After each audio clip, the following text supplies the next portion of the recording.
everybody. Welcome to episode 6 of the SCR podcast. Today, we do not have our normal host, so I am taking over the duties of talking and yapping. And it's an exciting podcast. We got Bill Boy is back, and we've got our special guest, Kaelsar. Want to say hello? Hello, mushy Hey, mushy. mushy mushy. We got a couple good topics today. We're eating good now in the racing community, as Bill Boy said the other day. We We've got finally have something to talk about.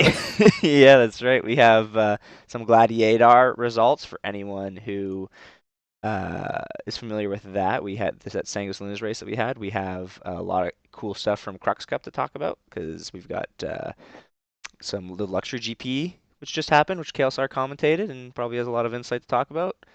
As well as all the grid positions for the 24-hour and the final Crux Cup race. So we got a lot. Finally, we don't have to. No more Phil with talking about the updates coming. We just talked racing today, I think. What else? Do we have anything else? Am I missing something, Bill Boy? That's everything. And we'll go over, I guess, the stream a little bit as well that Andia did. But yeah, that goes along Yeah. with qualifying. What do you think? What should we start with? Should we get Gladi-Yadar over and done with? Because we. Yeah, that's the oldest news. Yeah. I think we did that the week after last pod. Gladi-Yadar happened. So anyone unfamiliar, it is a race that Sanguis Luna has hosted 2 years in a row now. As the name suggests, it is Gladiuses at Yadar Valley. And yeah, it was a good time. It's pretty well. I wouldn't say it's a standard format. I don't know if we have to go through the format, but we had some new names, some familiar names, Big new and name. yeah, the winner was a bit. This essentially was his first race. Everyone else in the race is like familiar to the racing community, but the guy who won that thing, Mr. We'll show you in a second, but it's Mr. Zedian. I think it's like his first race. It was really cool. Yeah, he was pretty fast. Yeah, he did great. He's I've I think for a lot of people it was a surprise. It wasn't a huge surprise for me because I've been watching him lately, and he had been doing a lot of racing on like online lobbies on AC, and he's like up at the top of most of the leaderboards right now on the RSI website. And so he's like it makes sense because he's just very consistent. That's Yeah. how he ended up winning, right? Like if you're Going the jellyhead route. yeah, yeah, learning exactly. on online AC lobbies. Yeah, Yeah, it's funny. It's funny you mention that because that's how I knew about Jellyhead Man. I used to go online, Yeah. and I'm like, man, who's this guy? He's fast. And there was times where I would beat him, but every time I was online, like he would slowly beat me more and more and more consistently, and then eventually, like it was hard for me to even keep up with him. Yeah. And then all of a sudden he started showing up at races, and yeah, hopefully we get that from Zedian now. yeah. He's with the Seven Hills organization, which is ran by Kill Redbeard, who is a very talented pilot. So I'm not surprised he ended up being as fast as he did. Yeah, it's really impressive showing by him, I think. We can go over to those results now. Actually, I may as well pull those Yeah, might up. as well switch. Yeah. So yeah, we had. Oh wait, hang on. Can I make sure? Am I getting your guys' audio? You guys want to talk for a sec? Check Yeah, one yeah. two one two. Okay, I am. Sorry, I didn't look at the. If anyone's, I don't normally run the stream, so it might be a little chalked today, but because Jacqueline's not here, but I'm trying to figure it out. But yeah, here's the results. We got Zedian in first place. We have a very familiar face. Plain Fox took second. Another familiar face, Bull Talk taking third. Yeah, there you go. Go Black Star. Black Star outperformed SL at this race. Um, or I guess maybe on average, technically it's about the same, but you guys had the better result of anyone. Gia Knightsman, Sanguis Luna racer, came fourth. He actually tied Bull Talk for third. Go after the last main final event. And they had to do a head-to-head race, a la last year, which was last year it was Jackaden versus was it Tom Nato? I can't remember. But last year Jackaden had to do it, had to do a head-to-head to figure out his position. So this year it was Diaz and Bulltalk's turn. Yeah, Paperhands in fifth, Emu Lockwood in sixth, Fobabet. I thought Fobabet would have done better, but he just was unable on the mains to hold it together, which is unfortunate. Yeah, I'm sure he had good pace, but Yeah, he sometimes had it just happens. You just have those races where you can't Can't keep it on the track. Yeah, That he had just really good happens. pace. He definitely had good pace. Data Machine came eighth, which is another kind of surprise. Um, but I think for both of them, you know, you have those races sometimes, and that's how it is. But yeah, it was a great event. Do you guys have any highlights? Did you watch, Kelso? You watched it, right? I was the one of the cameras actually Oh, during that's that right. race. Yeah, you're right. Sorry, Yeah, my bad. Yeah, I watched bits and pieces, but I don't think I saw the whole thing. yeah. There are some crazy turns like and a few overtakes that were like just like it was so amazing. Like there's a few back and forths right Yeah. between a couple of them, and I was just like, can I fly over there as a cameraman? I want to get Mm. closer. Yeah. Yeah, that's what Yadar does, especially in the Gladius. You get some great racing out of it. It's just a great track for a ship like the Gladius. Yeah. Yeah, it's a great ship track combination. And yeah, kind of you know, Zedian clearly had a lot of practice in it, or he must have been doing those online lobbies with the Gladius at Yeah. Yadar for a while. And yeah, he was very consistent. I don't think he actually in both the finals he took second and then second. Um, but because Plain Fox had a first and then like a fourth, and Bulltalk had a first and like a fifth, I think, or something like that. Both those two blew Mm, up in the other final races. Zedian ended up with the average win total on the end nice. of it. Good event. Data Machine's making excuses Yeah, what is he saying? in the I don't chat. have the chat Like open. he just says he didn't practice much, which Yeah, yeah. okay. What are we talking about here? Data Machine practice? You don't Yeah. need practice. You're like the OG racer. Like you should be teaching these classes by now. You know. Yeah, that's right. Exactly. Yeah, but yeah, He it was was a good focused on event. cost. He was focused for Crux, though. He could Yeah. get it that one. He you know what he was practicing? He wasn't practicing for Gladi-Yadar. He's practicing for a different race that we're going to talk about in a second here, which was Luxury GP. Yeah, that's where he Yeah. did very well. Yeah. Sounds like Kelso, it was an Data exciting Machine. one. Data Machine But was saying he's a OG washed up. But you know what? You know those stonewashed jeans are usually the most valuable out there. You know. yeah, absolutely. Yeah, yeah. yeah. No, like Data, you're a great pilot. He's a very talented pilot, and yeah, I don't know if there's anything else from Gladi-Yadar you guys want to talk about. We don't, Yeah. On to unfortunately. Sorry. oh yeah, let's go ahead and move on to luxury GP, I think. Yeah, unfortunately, we lost the VOD of Gladiator, so we can't go back and watch any highlights. So it's not as exciting this time. But actually, I still have to. I just remembered. I still have to give out the prizes from Gladiator. I haven't done that yet. I think Plain Fox bugged me earlier from the other stream. He's like, "Hey, when's that prize gonna come?" Oops, my bad, man. Yeah, we got a couple things from Luxury GP. Kaelsar commentated. I don't know, Kaelsar, you want to go over the event?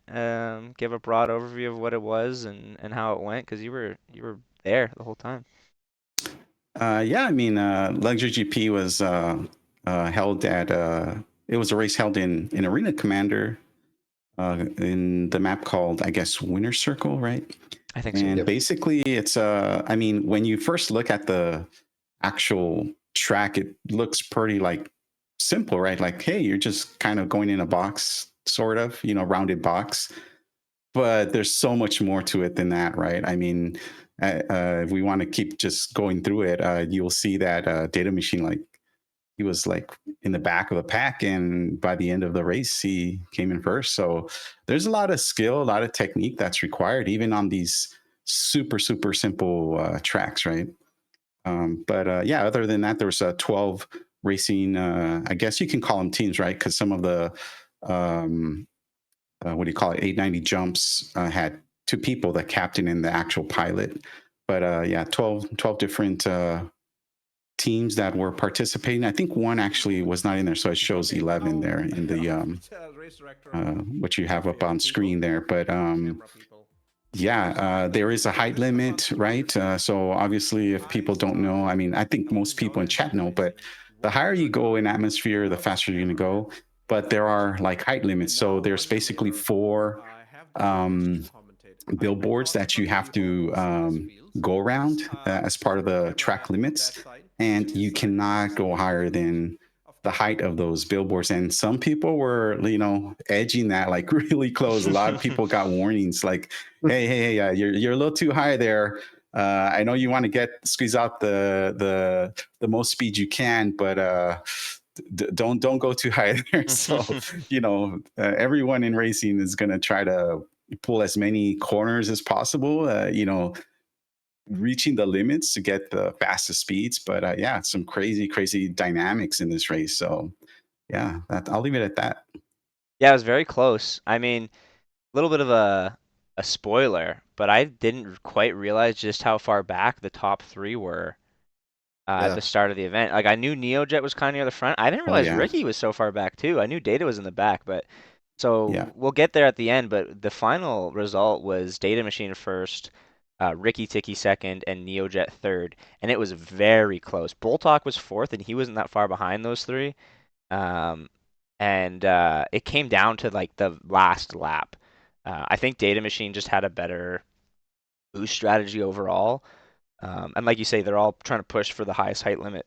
If anyone's not aware, um, the difference in top speed from like just like a small change in elevation after a recent patch has become much more significant. So as a racer, you're trying to get as high as you can, like constantly, because you get so much more top speed.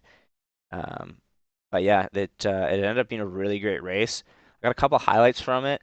I went back and looked at them, and it's funny when you look at because they're 890 jumps, they're not moving that fast. When you look at the highlights, they don't look that interesting on their own. But I promise you, this was such a fun race to watch. Like I wasn't expecting much out of this, and I watched this live almost the whole time. I kind of had to leave in the middle and then came back, and I was like blown away by how I was Kind of glued to my overtaking everything. seat watching it because I really wanted to see how it was going to turn out. Did Yeah, you it was watch? a cool race. The amount of overtakes were awesome. I mean, they just Yeah. since they are kind of slower, you have to sit side by side the guy you're trying to overtake for quite quite a while if you're gonna once to get that overtake completed. So yeah, it made for some good action. Yeah, I'll see if I can skip ahead to the formation lap here. Yeah, here's the green flag. And yeah, like I say, Data's at 9 and Yeah. Ricky at 8. That's a lot of passes you have to make. Um, we'll go over. I've got a couple highlights to watch from this event that I've got saved. One that was my favorite of the whole event was Boltok getting a 5-second For the penalty Bumblebee Dancer. for use of strong language. Here you'll hear. I don't know if you guys can hear it, but the stream will be able to hear it. Gerbo the Gnome, our official Yeah. third umpire, has issued a penalty of 5 seconds to for the Bumblebee Dancer mode used by Baltok. Yeah, he got a 5. So Boltok mid race was typing in chat. He said, I was talking to him in chat and I sent him a message. I was like, "What are you doing? You're racing. Get back out there. Keep racing." That was my highlight of the whole night. But there was also some other interesting ones. So this one, Gerbo was the one who ended up sending me a bunch of clips from it. This one is Ricky Holding their locks up and position, slides then out on the final lap. So this is what I mean. We're talking. I think Data is here at the front, but we have Data Machine, Ricky, and Neo, and the three of them are so close. And we're 11 laps in. For anyone unfamiliar with racing, this doesn't happen. You're not that close in racing. Like it's only like a second that separates them. At least not in like Star Citizen racing. Like normally by this point you get a much bigger gap because someone just has. If you have a half second better lap, over 10 laps, you're talking about 5 seconds that you would normally gain on somebody. Yeah. Um, Like those big ships being a little bit slower and having a little less sort of more room for mistakes where you can still fly a good fast line and make a few mistakes along the way. You're not going to lose nearly as much time as you would in some of the more precise racing ships. So yeah, it just allows for that really close racing to be maintained throughout a long period of time. That makes for some cool racing. yeah, you see on Yeah, and this I one. and I noticed too, like you were saying during that, Ricky was like going wide a couple of times, and I think on the stream they even said it, but Ricky Tiki like his fingers were cramping up because he was flying mouse and keyboard, Oh yeah. and he was actually saying that he wasn't sure if he could keep up because I guess in past races when he was doing mouse and keyboard, where it's like these long straightaways, he would wedge something in the keyboard to hold the W down to Are help you him serious? alleviate the crampiness of his fingers. Oh man. And he couldn't do that this time. So he was saying I think in chat or somewhere, that his fingers was cramping up, right? That's And awesome. lo and behold, he ends up taking second place. I guess he must have like started blowing on his hand or something because he came back with a vengeance. That was so cool. Maybe Yeah. I should get like a rubber band or something to attach to my stick for Crux Cup, so I can just like hook it into full forward and Yeah, I don't have stretch my springs in hand. the forward access of my left stick, so my stick works like a throttle. So once Oh, I did you hit take forward, those out? Nice. no, I've always had it out. Yeah, my stick goes forward and there's no spring in it. But once you hit that center point, the spring works in the reverse direction, just not in the forward direction. So I it might it's need a it copy of works Yeah. like that. a throttle.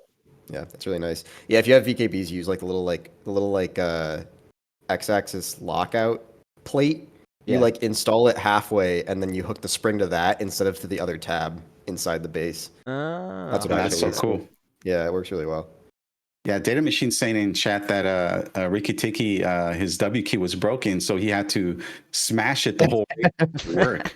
So that was smashing crazy. down his I mean, keyboard. yeah, and smashing Hulk smash, and he took second place. That's wow, That's amazing. awesome. That's awesome. Yeah, yeah. If you look at this is the very last lap, and this is another thing I thought was interesting too, is that this doesn't happen very often because normally time trials end up getting posted and kind of the most efficient line and the most efficient boost strategy comes up early. But Luxury GP is a little more fun, so people aren't like as going as hardcore onto those types of things. So you'll see on this is Data Machine in the front. Like I say, I think he probably had the best strategy because he ended up getting to the lead and holding the lead all race. Here's NeoJet right behind him with a similar. And you look at Ricky, where's he going? He's going out wide. He's going, I don't know if it's a TVI follow type turn, but instead of cutting that turn and cutting in straight, Ricky just comes out all wide and tries to hold his speed and cut back in. Mm. And it was Yeah, pretty, he was that's like always really close. cool when it's really cool when guys can develop strategies for their racing lines that result in very similar lap times, but they have completely different ways of going about it, and that can give you some super interesting racing because someone might be really fast in a certain turn because of the way they're doing it, while the other guy's faster in a different turn. So you get a lot more back and forth then, and yeah, Yeah, it you was get really that in a awesome. race like Luxury GP because yeah, people aren't pushing the limits nearly as hard in the like time trials and stuff. So they all end up with some pretty unique strategies. Yeah, but throughout the whole grid, right? Throughout the whole race, there was multiple sections, in the front, in the middle, and the back, where you had at least minimum two people going back and forth, passing each other. You could tell where the boost management game was Mhm. being played, right? Because you're like, oh, here comes Data Machine, and then all of a sudden, His like, boost no, dies Neo out. just took back the lead, and they keep going back and forth, and then Yeah. eventually, consistency is king, right? I don't know. From what I was watching, Data Machine just seemed like he was tighter most of the race. Like, so he had, I guess, less distance travel, maybe. But it's hard to tell that from the angle of the cameras, right? Obviously, the pilot would know, but you don't need to tell us your secrets, Data Machine. Tell him, no, spill the secrets. I want to hear all your secrets. Yeah, I got the how was it? Oh, we're still good. I thought it froze up for a sec. I got the final lap here on stream. If we can kind of skip ahead a little bit, the last little bit. But like this is crazy. I the fact that we have all three of these guys neck and neck, and if one of them just has a better, slightly better boost decision in the last like turn, it's gonna put them in the front. Like that's just like look at this. Look at this. That's awesome. The drift on those things are awesome too. Back end kicks out a little bit. It's great too how big the ships are, so it's very easy for the cameramen to get in Yeah. there and just see the action because yeah, it's tough to get good shots like that on with smaller ships. A little bit of desync Yeah. with the ship bouncing around a bit, but that's okay. Yeah, Feifei did a great job of covering the cameras because we lost Oleg in the beginning there. He was one of the cameramen that was going to be like up close and personal to the ships, but we lost that when he had the bug in Arena Commander. He couldn't get back in or something. Oh, that's too bad. Yeah, anyone unfamiliar, Oleg is the goated cameraman. He's Anzia's main pick for cameras whenever they need it, and he always does a great job. I will say, as on a personal note, not a huge fan of the camera shots that don't show names. I prefer when they find a way, It like is on, nice to know who's who. like speaking of cameras, quickly, this is probably gonna people are gonna figure this out soon. I don't know if you know about this, Bill Boy. Kelsar might already know about this. There is a snub exploit right now that allows you to. Oh, there goes our camera. He lost Feifei anyways. There's a snub exploit. If you store your snub in nav mode and then you pull it back out. I don't remember the exact steps, but it's essentially like that. Like you store it in your hanger and then pull it back out. The SCM cap on snub speeds goes away and it starts to fly at nav speeds at all times. So Whoa. yeah, so you can like go into we were talking about doing like an Ahumahi ring run with it. I think someone did it with it as a test and they did like a two like Jelly did like a less sub 2 minute Ahumahi ring run or something like that. It was Sub ridiculous. 2 minute or sub Yeah, 3 minute? sub 2. Oh my god, how fast does it go? It's What's the top speed? it's like 800 or something. That's It awesome. That's goes hilarious. ridiculously fast. But, That's so funny. you know, bad news because you hope that someone doesn't exploit during the race. We'll see. I know Anzi will be keeping a close eye on it. Yeah, But it'll the be pretty good news obvious, I of think. that is all of a sudden the Fury LX is actually the goated camera ship again. Because Oh yeah. if you don't know, what you can do is if you have head tracking, you like lean forward, lock your head tracking, and then use full dynamic zoom. And because the Fury LX cockpit is pretty clear, you end up with a really clear view. So just hint, hint, nudge, nudge, like grab the Fury Is LX, try that. You'll have a clear view with nothing obstructing it except for the crosshair in the middle. And it can keep up with any ship because it goes ridiculously fast.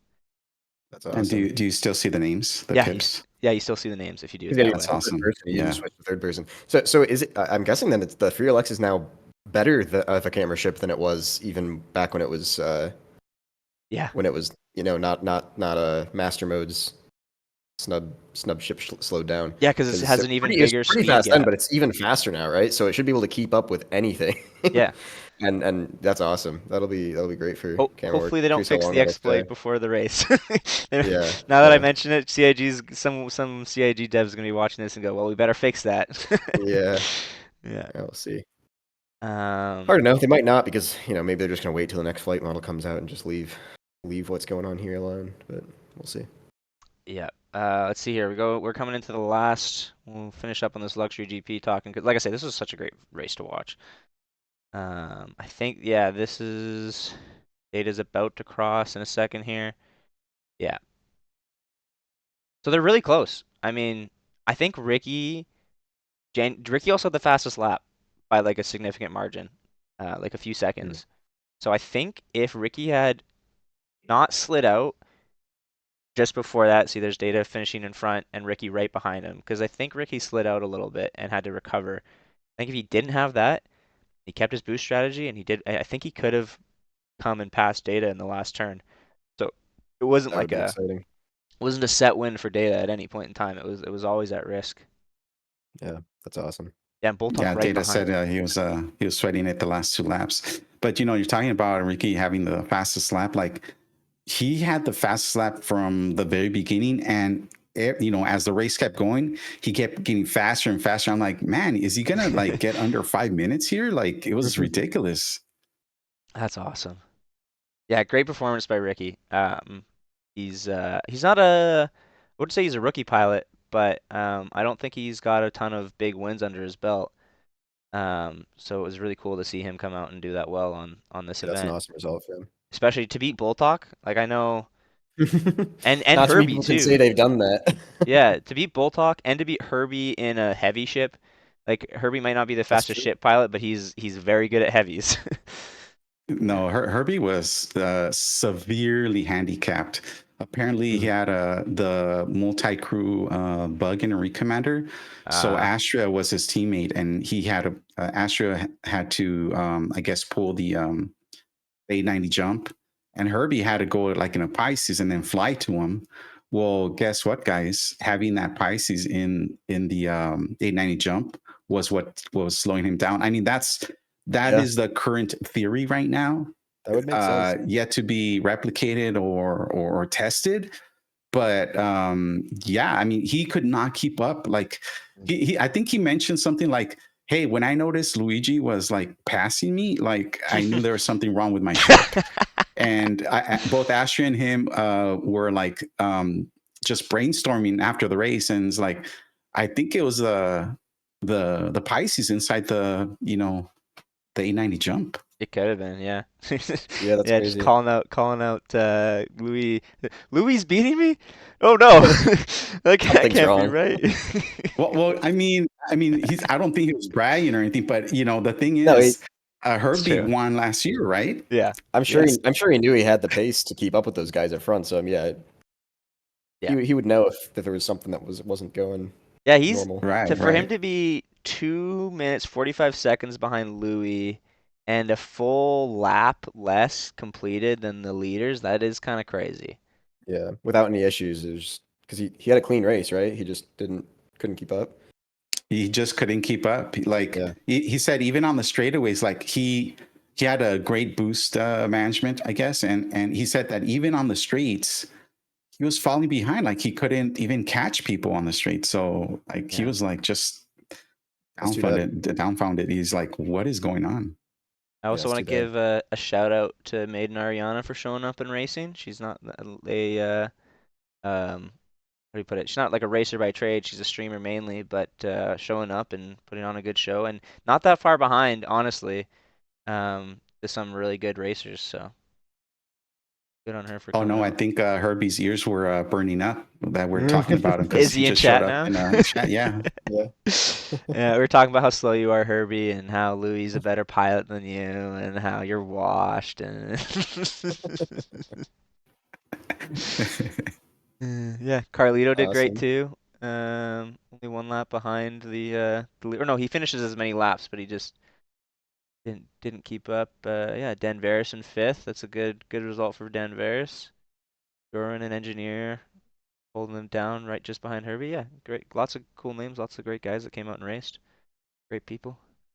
Yeah, Okay. Herbie, I was just mentioning that about you hauling that C8 in the 890, slowing you down. But yeah, Yeah, let's we move on. talked about it. It must have been. I don't know. It has to be, right, Herbie? It couldn't possibly be a skill issue. It couldn't. Well, No, there's no way.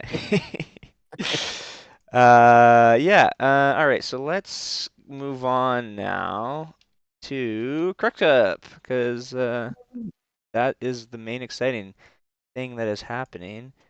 Oh, let's see. That's a bit of a spoiler. That's no big deal. Um, oh, let's see what I got. Something here I can open up. Yeah, here we go. We can start with the OpenGP grid on here. Yeah. So this is pretty exciting.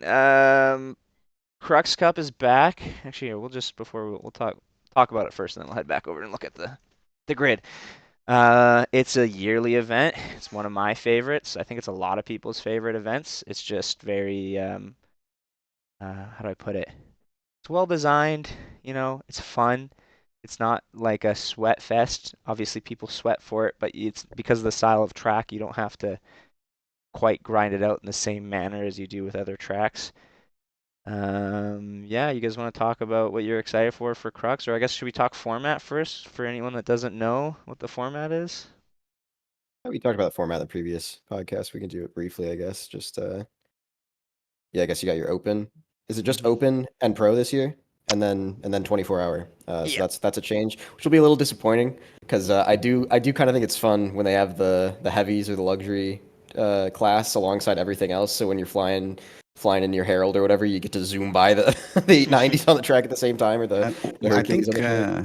yeah, I think that's still happening though. For open, you got the general ships. They got the Aurora, and then you got the heavies. I think that's That's true. That's still true. the Open will same. still have that. Yeah. Yeah. Yeah. They used to do both together though, didn't they? I think at one point they had the race where they had the heavies on track with the A Crux at the same time. Kelso Maybe would know not. better Maybe than me. I I'm don't maybe I'm wrong. remember. Either No, way. yeah, no, you're right. But like when they did it at Lorville, that was the Right. case. Right. I mean, maybe I'm missing something, but I think that's still the case this time, or no? Are they going to No, have different times? No. No pro race is separate now. So it's yeah. just AX it's just A Crux, AX2 and AX3. Oh, racing right, together. right. But for the Yeah. open, like the Aurora's heavies and the other ships are Yeah. all going to fly at the same Yeah. time. Yeah, Yeah. yeah, got it. Yeah. Yeah. But yeah. Yeah. So anyway, pretty much the format, and then you got your 24-hour race, which is 24 hours, and only 10 teams, and Yeah. 4 ships, and you have to alternate your ship every quarter of the race. So whatever that is, 8 hours or whatever. Yeah, it's on, Um, I'll pull it up quickly. 6. I guess I can show this. This it's not centered that well, but it's fine. Yeah, so the Open and the Pro GP, we'll just transition over. This is gonna for the Open and the Pro, they're gonna be racing on this, the reverse Ahumahi ring, for 1 hour, and the goal is to complete as many laps as you can in 1 hour. Previous years pitting mattered because fuel didn't last an hour, but ever since they added pyro and they decided that they didn't want people to only be able to fly for 45 minutes on one fuel tank, that's no longer a problem. No one's gonna be pitting. You might crash and have or break your ship and have to pit, but you're not gonna have to do it for fuel. Yeah, Yeah, I kill. think that's a good change because pitting just never worked. Yeah, It's always Yeah, always yeah. bugs out. So I think it's going to be a good change to be able to yeah, just race. It'll make it much more up to the pilot skill, and you won't have to get lucky as much with refuels.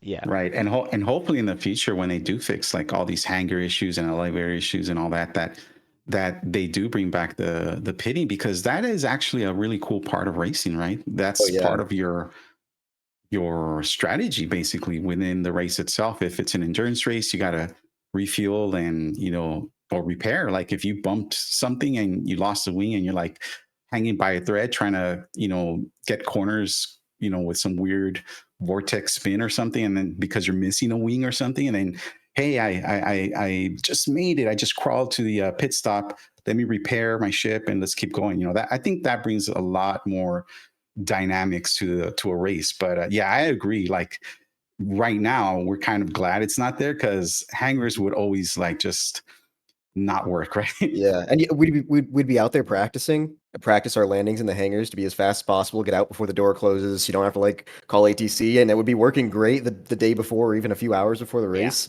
And all of a sudden, race day would come, and because there's so many people trying to use them at the same time, they'd break. And we'd go in there yeah, thinking like, oh, they're working really well right now. The servers have been good, and then they're not. So yeah. they I were don't. never reliable. I never want to blame something like fuel or pits on a loss. That's not. I'm not. That's not what I'm saying.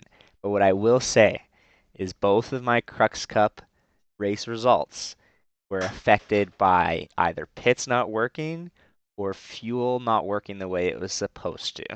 So the my first Crux Cup, I came fourth in 29:53, and it was kind of a twofold thing of I couldn't get in and out of the pit fast enough, and one of the other racers, I think it was Diplo, discovered a strategy where you ripped the wings off of the ship and you were faster. And between those two That things, was and crazy. yeah, and also like I was pretty new. I wouldn't say I was a rookie, but this was maybe my like second or third race. I learned a lot. Crux teaches me hard lessons every year. Like I learned some really hard lessons that first year of like basically I need to grind more, like, and have a better lapping time if I want a good result. And if there's any advantage to be gained, I need to discover it first. Because I didn't know about the wing snapping, but nowadays I think I would have heard about that by now. Like I would actually learn it. And Yeah, then one of my Crux races, there was a problem where Ahumahi ring is in armistice basically, right? yeah. Well, yeah, I my ship like got messed up. Well, I couldn't get out of the seat. All right. Oh, I couldn't get out of seat to backspace or any of that. I reported it on the reporting channel, yeah. but because we're in armistice, I couldn't even I couldn't self-destruct.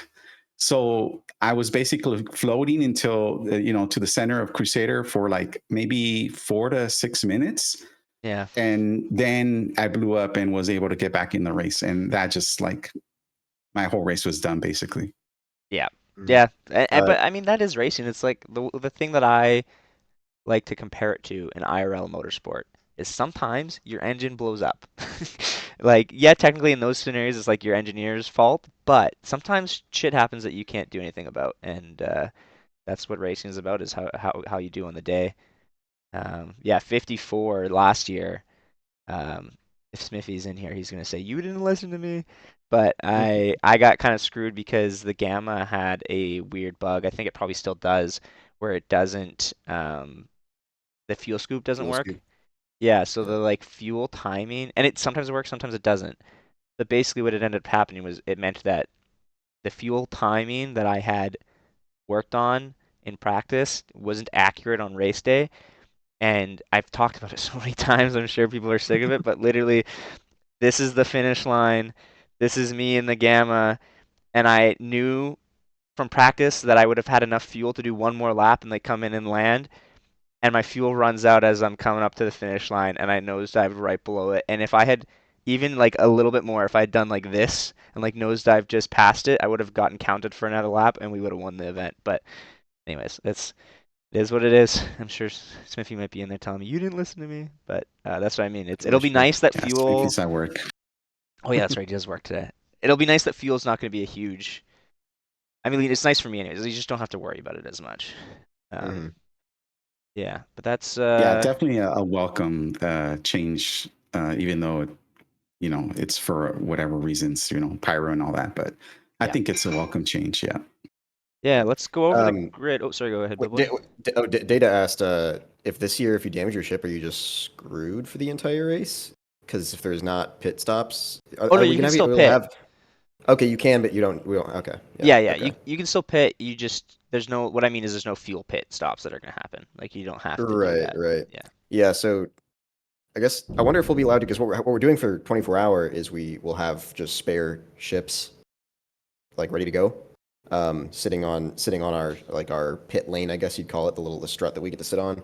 Um, isn't the start finish for the regular Crux also at Milford now, not at I think Kaplan? so. Either way, I wonder. Yeah. I wonder if we're gonna be able to have a spare ship sitting on the struts instead, so we don't have to use the pit at Worth the asking hangars Nico. at all. Yeah, Yeah, that'd I be don't know. interesting. Because that'd be a nice way So to mitigate that that. would be nice, but man, when you come into Milford, there'd be so many pips, and That's then you true. wouldn't be able to see where you're going. Yeah, which will That's be a true. problem for 24-hour no matter what, but at least in 24-hour you're preparing for that. People in Yeah. open might Luckily, I not think be. Right. the game right now, the pips show up below the ships, not above them. So it should be below your line of sight when you're going through the the tunnel there. Unless you're Hopefully. coming in from above and trying to get that altitude advantage, speed advantage. That's true. Yeah, Yeah. that's true. You'll see. Yeah, yeah, that's true. Yeah. Well, All right, let's go. We'll go over the OpenGP grid. We can talk about all the teams and stuff like that. There are some familiar logos on there. Sanguis Luna a couple times. In fact, one of those logos belongs to Kaelsar himself in here. He's racing in the open class of the OpenGP. Are you gonna fly the Bucky? Is that what you're gonna do? Yes, I'm going to be flying the Buck. I don't know. I looked at it, and I've flown that like in other XGR races, and I just like the way it. It's not a racing ship, right? Let's get down to it. It's not a racing ship, but it is fun to race in a race. Yeah. It's and I just felt, what, this is probably the closest to being the fastest overall in terms of regular SCM speeds, boost speeds, etc. And yeah, with fuel not being a problem, to having to fuel pit, like I said, I think that will be a good challenge, especially if someone ends up using the P52, which it looks like they are, although I'm like We're totally go. against. But Yeah. yeah, I'm not gonna get into that. We're gonna have a No, good that's time what this is today. for. Let's get into it. I think that's good. We should we'll quickly we'll talk first. We'll talk about the start from the back of the grid and then go forward, and then we'll talk about that. But Right. I am on Kelsar's side on this one. I agree 100%. But we'll start in the back. There's Red Legion Racers. They've got quite a few teams. I think they have a 24-hour team as well. Do they have anyone in the pro? I have the pro here somewhere. They do not have anyone in the pro. Um, but yeah, that's gonna be cool to see Red Legion out there. They're holding up the back of the line in heavy, followed by Trusty Turnkey. Who do you know who's on Trusty Turnkey? Yeah, I don't. I am not sure. Yeah. I don't remember off the Does top of my head. did Anzia post a actual Oh, hang results on. breakdown yet No, but with names? let me send you uh a link. I have. I have the teams somewhere. Hang on. I just need to make sure I don't. Let me change my scene because I don't want to. I don't know if I want to. Hang on. I have a link of all the teams somewhere. Where are they? Where is it? Where is it? Here you go. Let me open this up. And then go here. And then okay. Good. Okay, we're back. So OpenGP for the Red Legion Racers team, it is Emperor Pravis and Red Guy 1397. Not familiar with either of them, but I hope they do well. Trusty Turnkey is Mistrust and Kiosa. I do know them. They are friends of Lens Nation, I believe, and they do some what's the word? Some machinima stuff. I think Mistrust is I think I heard Lens saying Mistrust is the voice of one of his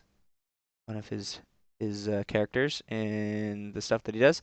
And then the next group up, we have Sanguis Luna getting in the third position. We have Paper Hands and Gia Knightsman. They've done a number of races with us now, and They're I'm original excited. Sanguis members, right? Paper Hands is Gia joined on with Jackaden. He Oh, is okay. a close friend of Jackaden. I believe they're IRL friends. Nice. They both live in Malta. I remember Jackaden talking about that he was gonna bring someone in and hope they got into racing. So it's cool Yep, that he's yep. trying it out. It's pretty cool. Paper Hands won the Open last year with Kelsar in tow. So that's pretty cool. What do you think, Kelsar? You got anything to say about Paper Hands? Any words of encouragement? Well, Paper Hands, even when I first raced with him, I mean, he picked everything really quick, and I think he's a good pilot. If he does the same thing he did last year with me, I think he's got a really, really good chance to be on the podium. Nice. Yeah, I hope so. I'd like to see the two of them get themselves a nice podium spot. And then coming up in second is Frontier What was that? What Consolidate. was? Oh, Everybody saw that. Everybody saw that. here we saw. Everybody saw that. Is Your, there your people? Sanguis, your Sanguis Luna, your Sanguis Luna team captain has a Black Star background on his computer. I don't know what you're talking about. Look, it was a really cool background. If anyone watched the Anzia stream, when I talked shit on Blackstar, they heard that I was once a member of the Blackstar Racing team. And what was the guy that did those We got Star Destroyer Star from. He's from Destroyer? Frontier, right? Ah, Yeah, I I think think he's from. I think so. he's from Frontier, and he does a lot of. He goes and rips the files apart and does Yeah. just makes renders with them, and I think he uses Blender. But yeah. So he made some really cool resners with Yeah, custom I'll let you skins. guys see him for a minute there. Yeah, with custom Hey, skins on M50s. two of those I mean, names are not on the Blackstar team anymore, though, so I don't know what that means. Yeah, yeah, Yeah. that's true. But yeah, Um, such a cool project we got done. yeah, that was really cool. And so it's been on my background since then. And I'm, look, I don't change my background. I change my background once every like 4 years, so it's gonna be a while until Sure. I get the next one. Um, You just like to reminisce on the good old days, right? yeah, yeah, exactly. I just gotta remember when I was slow and before I was on a good team, you know. Yeah. Yeah, Frontier Consolidated. We've got Ryu Kira and Lampus. I'm unfamiliar with Lampus, but Ryu Kira has done a number of races, and he is definitely fast in big ships. I believe he's flown a lot of Frontier's heavy ships for their races. And then heading up the heavies is Herbie and Estrella in the for Punch Buggy. Herbie's defending champion, and I'm sure he's going to do very well. Sure, he's got a bit of a chip on his shoulder after Luxury GP too, so Yeah, probably wants we'll to have prove to it, prove. right? Yeah, yeah. We're gonna quickly run. Let's quickly run through the Aurora class. In the back is Test Racing Team. This is something I think is really cool. Is Test is getting it. I don't know if anyone That's great. knows who Test is, but they are like the biggest organization in Star Citizen. There's like it's between like Test, Nova Intergalactic, and like one other. Like those are kind of like the big. They have the most people in them type thing, and Test has been around forever. They've got Rionin Shonen and Renee in their on their grid. Rionen's the test captain. I was chatting with him in the Anzio chat while we were watching the grids being announced. He's a cool guy. I hope he does well. Gambit Racing. Oh, Gambit Racing's in the back, actually, I think. My bad. Yeah, I think you're right. Yep. But that is Ashen Singularity and Iron Faust. I recognize the name Iron Faust, but I don't know much about them. Hope they do well. And then it was Ostara Independent, which is Zollner and Pub Princess. If you're familiar with racing, you know Zollner. Great, great person, and I hope they do well. The 509s with Luigi 509 and Chio Setsuna. I hope everyone who knows a lot of, or anyone who does a lot of racing in XGR knows Louis and is probably going to be cheering him on in that grid. Next up was Dad Corp, which is Carlito and Tommy Train. Carlito, great pilot. Don't know Tommy Train, but I'm sure Carlito can show him the ropes and teach him how to race. And then at the front is Core Data Racing, who confused the hell out of me when this grid came out, and I went, "What the heck is that name? Did Echo misspell someone's team name?" No, they changed it recently. So that's Red Wolfwood and Knox Vardine, familiar names to people that are in the racing scene, and yeah, they're on pole, so they kind of have they're kind of the Yeah. favorites to win it because they took Yeah, pole. good racers. Aurora class this year is wide open because we got no Steve CC and no Speedweed in the Aurora class this year. It's They true. I think they've won it like 3 years in a row, Yeah, if that's right. I think so. It seems like they usually win the Aurora class. So Yeah. Yeah, they're Aurora pros for sure. yeah, They yeah. know So every little like yeah. tip and trick in flying those little Mhm. monsters of machines. Yeah, I don't know if you guys have anything, but any of those names, anyone that really stands out to you about who you're excited to watch fly? I know that. I mean, Red Wolf's been around for a little while, and he's been racing good. And I think that yeah, without they definitely have a good shot here. I mean, they got pole, and I think that they'll probably have a good shot at taking that Aurora class there. Yeah, 100%. Yeah. All right, so open class. This is the one Kelsar is competing in. He didn't take pole. What the heck, man? I think I gotta kick you off the Singles Luna team. You're not taking pole position. What is this? Hey, you know what? I believe I'm a fair opportunity racer, so Yeah. my daddy, he told me that when you win, sometimes you get let other people win too, so that they What feel is good this? about DEI? themselves. We got to share during, okay, we can't always be on top, right? We got to Yeah. share, All right, sharing's caring. Yeah, yeah, right. sharing's caring, baby. What's up? But yeah, I mean the Open has in the Open GP, the Open class is the most stacked, I think for sure, and is going to be the closest. Pulling up the rear is Red Legion with Mootkins and Captain MD. I do recognize these names, so they've been racing for at least a little bit, and I'm sure they'll do well. Next up was the Turbor Corp team, Turbor Racing team. A little side note here, Fedical was a little. He was like, "What the heck? What is that logo?" Because he doesn't like that one. That's the wrong. It's not the racing team logo. It's the Turbor Corp logo. Fine, I'm sure Echo will have that fixed by race day. But that's Fedical and Snick on that team. Fedical's a great pilot. Definitely has a chance of winning this one. Then after Turbor is the. Oh, I may have done that backwards. I think Red Legion's ahead of Turbor. Yeah, Turbor's in the You're right. back. I keep doing this backwards. Yep. Yeah, it goes Uh, bottom to top. yeah. Okay, so after Red Legion is the 13th Armada. Their team name is Marksman, and that is 13th A Bavar and 13th Armada I Am a Cup.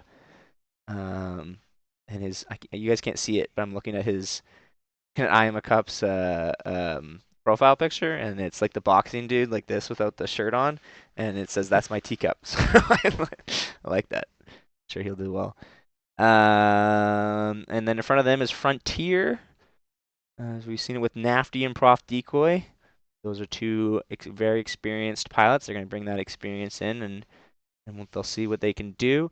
And then, of course, the Sanglis Luna team with Kelsar and Cloak. Cloak is a new member of the Sanglis Luna racing team. He joined, funny enough, joined Sanglis Luna. I don't remember from who. I think it was just like he had a friend that was in the org.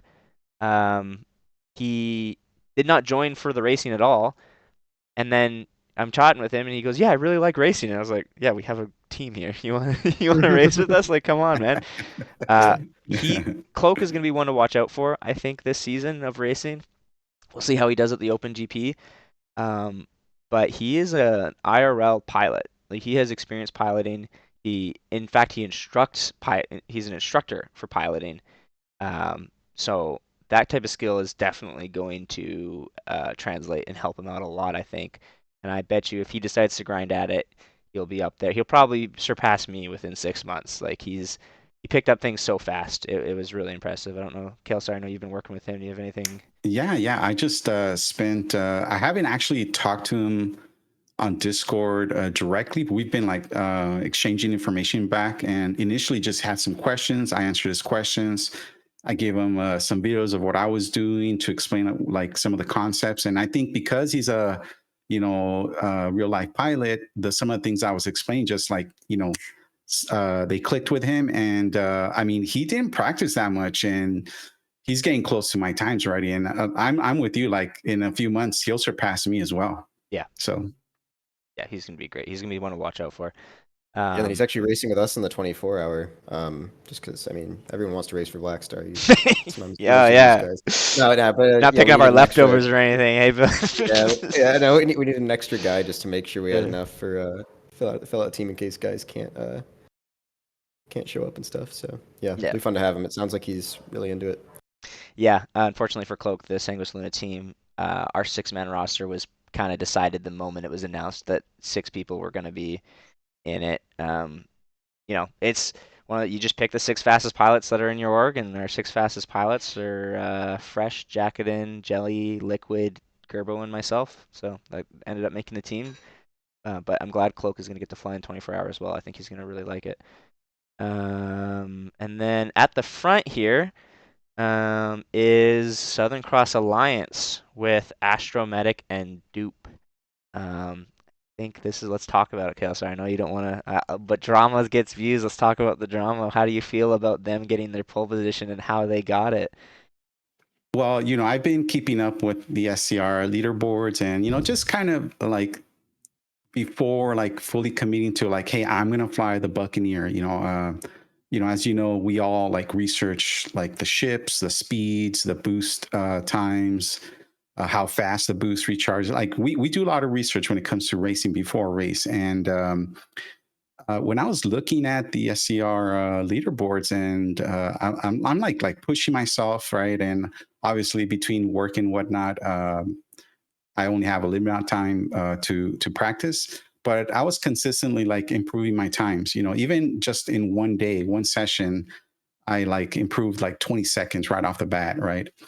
And as I was researching the VODs or the videos from SCR, I'm like, wait a minute, there's a P52 with like 3 minutes 51 seconds. Like, what is going on here?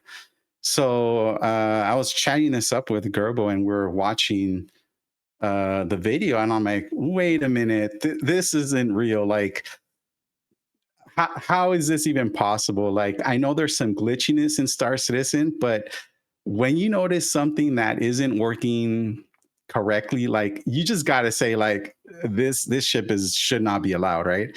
So I Hmm. watched that video, and I was just like, this is like impossible. Come on now. And I know like Smithy Joe Bob and Tint and a lot of people, we know that there's little things that you can do. It's not just the P52. There are things that you can do to kind of like extend your top speed a little bit, or maybe not the maximum speed, but also how much boost you end up retaining throughout the lap. And this ship did not go to zero boost the whole lap. I'm just like, dude, this is totally sus. Like, if this isn't an exploit or a bug, I don't know what is, bro. I'm just like, but hey, a race is a race. If it's allowed, I'm gonna race my race, and that's all you can do. And Yep. you push your limits and hope that it all works out, right? Yep. Yeah, so we're watching this. Yeah, it is they're just feathering it. I haven't watched this yet, so I just pulled this up.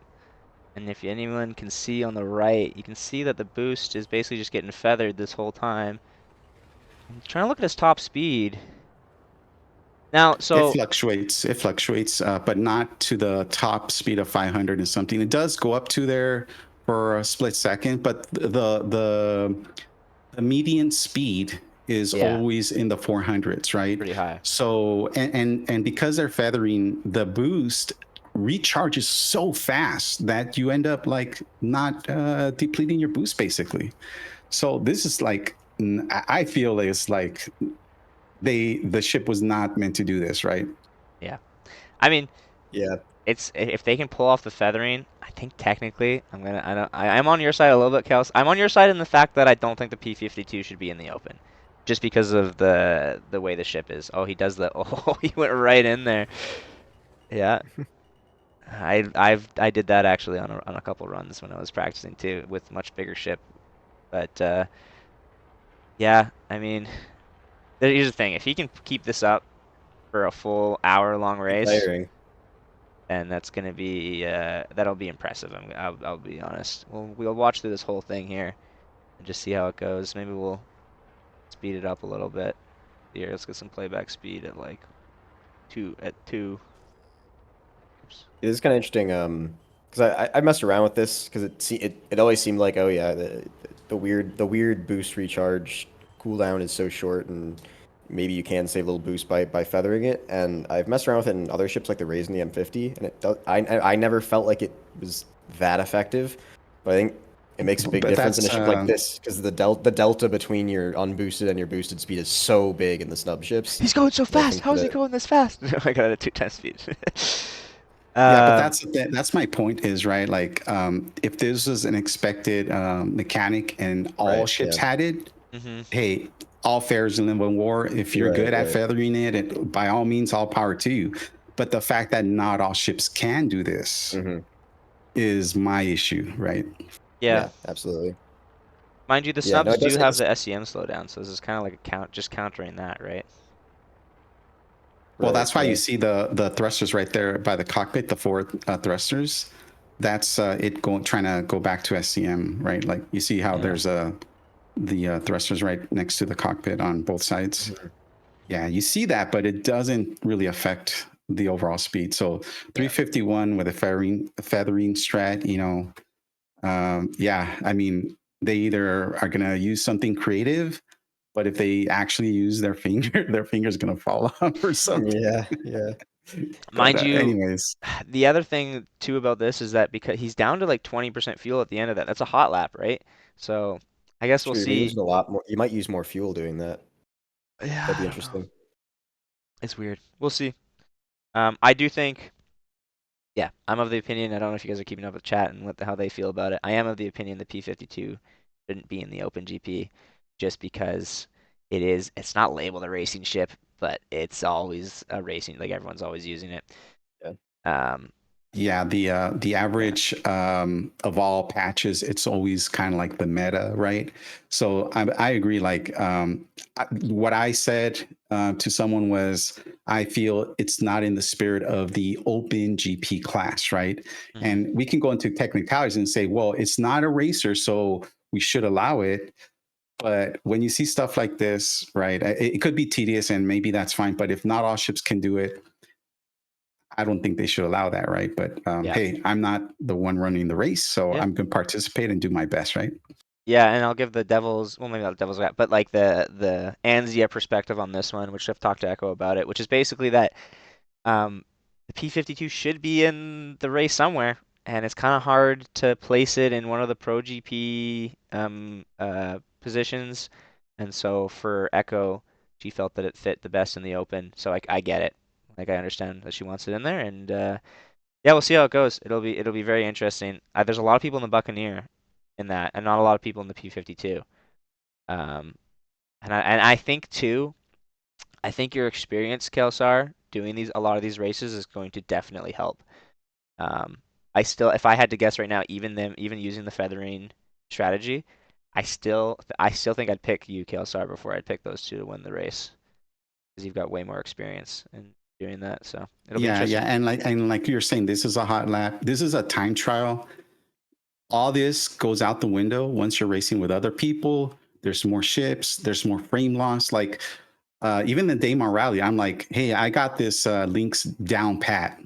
Yeah. When you're with all those other people in the game in that small area with ships in the air, other vehicles on the ground, your frames like affect your inputs, right? And a lot of these time trials and whatever strats, they go kind of a little bit out the window because now you're quote unquote really racing, right? You're racing an actual event with other people, and that, especially in Star Citizen, it just affects people's clients. Some people have potato machines or Franken machines. Some people have top tier stuff and they don't know little things that FPS affects you, and then they actually can't go as fast as they want, even though they have the fastest machine in the world, right? There's so many variables, so many things that everyone has to take into account. If you know and you're in the know, then you're going to do great, right? Yep.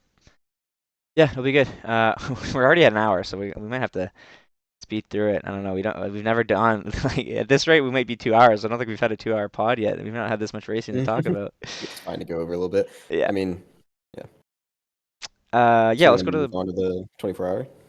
the Pro GP. We haven't done that first. That's what I'm Oh, we saying. haven't done that yet. Oh, Yeah, wow, we okay, haven't yeah, even you're right. talked about this yet. All Yeah, right. we'll take a look at this grid. Yeah, this one has 3 classes. We're talking a Crux class, which is the M50s and the Razors, the AX2 class, which is the 300 series ships, and the AX3 class, which is the Peregrines and the Mustang Gammas.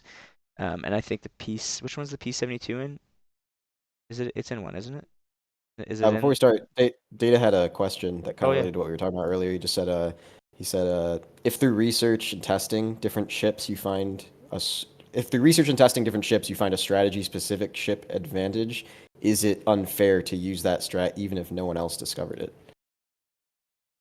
Yeah, I mean, that's kind of it's not I, necessarily unfair if you can find that strategy, Yeah. right? I mean, that's what happened to me, and it hurt. That's what happened to me in 53 when Diplomat figured out that it was faster to rip the wings off, and then they changed the regulations later, right? So, Yeah. Me and Fox still beat him though. yeah, yeah, screw off. That was mostly because he had to switch his ship out though, so he Yeah. ended up with a ship that wasn't as fast. That was yeah, but that was an interesting one because that was one where it's a regulation that we didn't realize was different in Anzia because Mhm. XGR doesn't let you do that. So we were just assuming that the rules would maintain that Yep. standard in Anzia as well, and it didn't.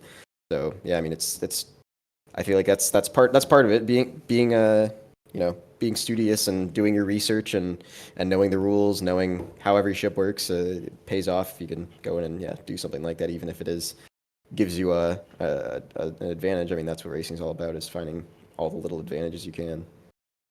Yeah, I mean, my perspective on it is basically like, I mean, one of them, if you're not cheating, you're not trying. I know people don't like to hear that, but let's like, it's every advantage you can possibly find. My perspective on it is basically that if we find something that seems unfair or doesn't seem right, and then like, I think it is up to the organizers to have a discussion whether or not they're okay with that happening in the race. I think it's a worthwhile discussion to have, like in the racers with Echo talking about, I don't know that we want the P52 in. That's a discussion to have. Yeah, But once the race shows up, yeah, if it's allowed, it's allowed. And if you win with it, it's kind of right. It's just about who crosses the line first. yeah. Yeah. So no no knock on them for finding that strategy, I should say. I'm not saying that that's their Yeah. fault. Good for them for finding that. Um, but it is one of those things where you have to kind of decide as an organizer whether it's something that you want in your race, and that's if they're gonna have it, that's fine. Then no problem.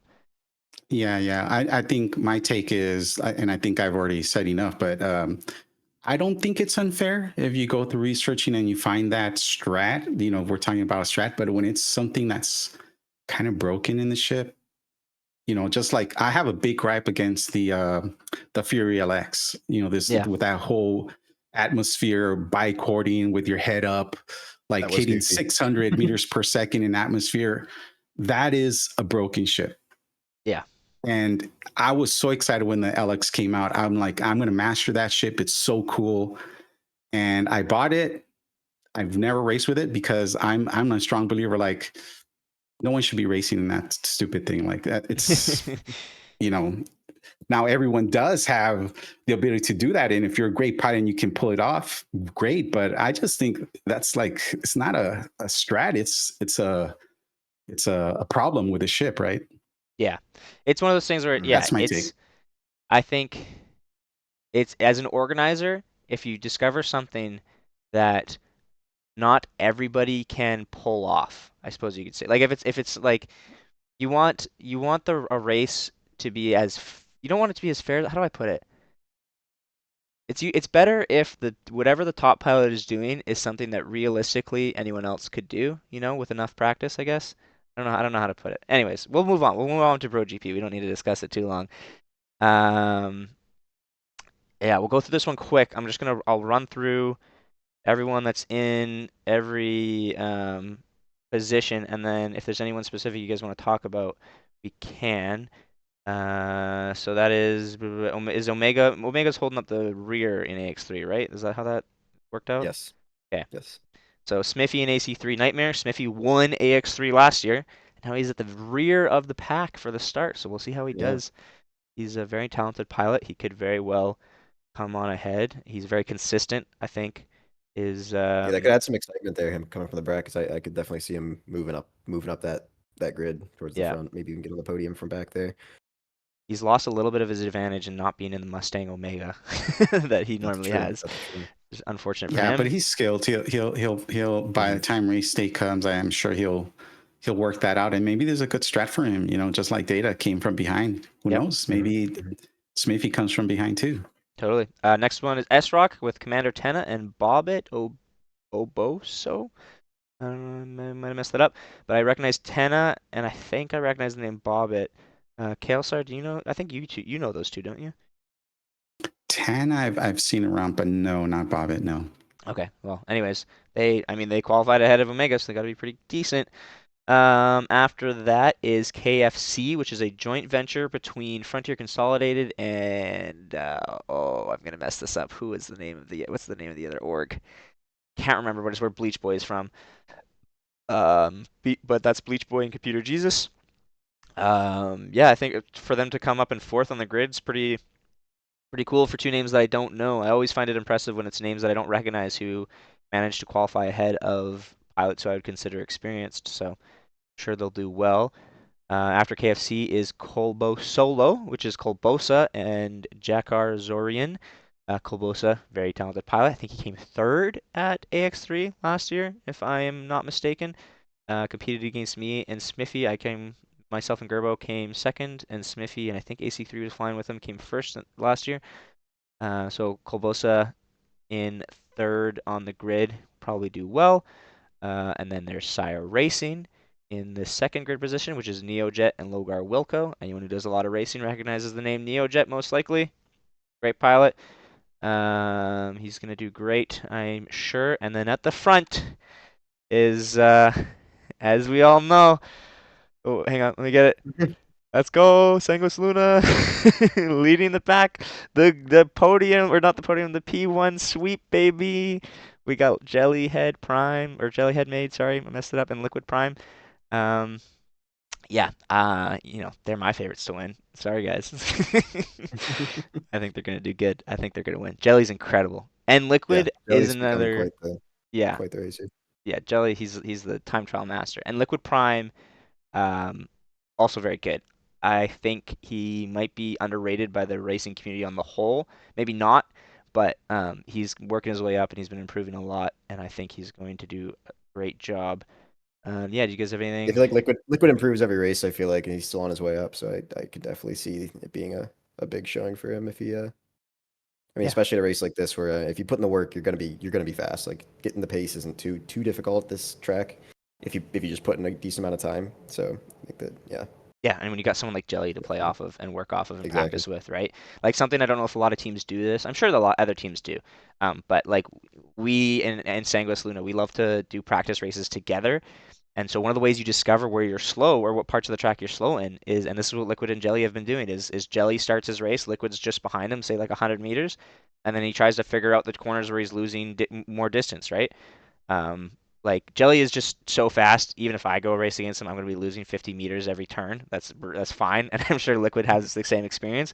But you go and you Yeah. go, oh, I lose 50 meters this turn. That's fine, but I lost 200 on this turn. Like what happened, right? Hmm. You try to figure that stuff out. So those two playing off each other is going to do great. Yeah, Kelsar, any words for the AX3 grid? No, it looks really good actually, and I'm really looking forward to seeing people to get out in this class for sure. Yeah, it's a stacked grid. I think I think Acrox is the most stacked, but AX3 is next. I chose the weakest grid, I think, if I'm being honest. I'm racing in the AX2, so we'll go over that. Or quickly, Billboy, do you have anything about AX3 before we No, quickly jump? nope. Okay, we'll Let's go see to where we AX2. going. So, AX2, back of the pack, we have the Fat Party Panthers. That is Cats 740 and Pataya's 23. I recognize the name Cats. He's done plenty of racing. I think he might have done, if I'm not mistaken, Cats 740 is one of those names I think I've seen in like the OG Crux Cup results. I don't know if either of you guys have if on the Hall of Stars on Anzia, but I think he's like a 10 plus year racer, I think. So that's it's pretty cool to see. You see some of those guys, Ninja Eddie, Energy, another two of those Dude 3D. These guys have all been racing for like more than a decade, some of them. So it's pretty cool. Then after Fat Party Panthers is Merc, MIRC, with Canadian Maverick and Numinos. Again, two experienced pilots, and this is the 300 series, and Canadian Maverick is known for his 350R proficiency. Um, so I'm sure he's going to do quite well. What do you think, Kelsar? Yeah, I agree totally. Yeah. In third place on the grid is Sire Racing Team with Salem Frost and Ricky Ticky. Again, two talented pilots. Ricky Ticky especially, I think he had the second fastest time, I believe, on SCR.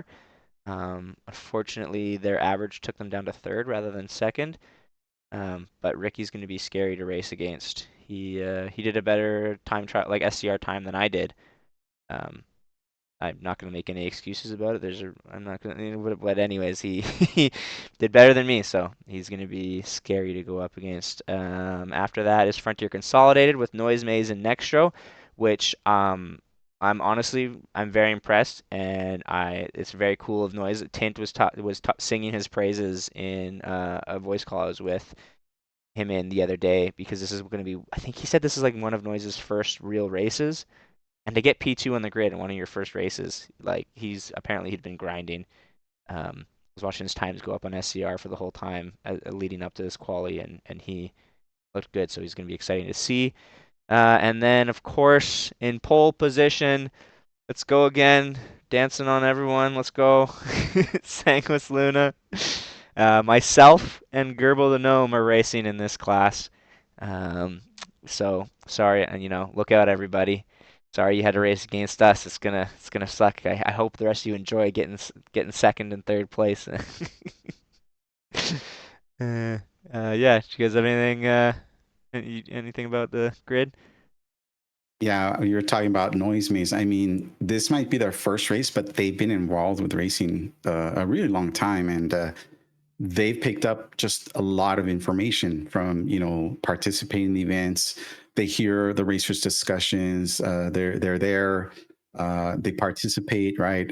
So having that knowledge, even though it wasn't firsthand knowledge, right? And then practicing and applying everything that you've heard over not like months, but years, Yeah.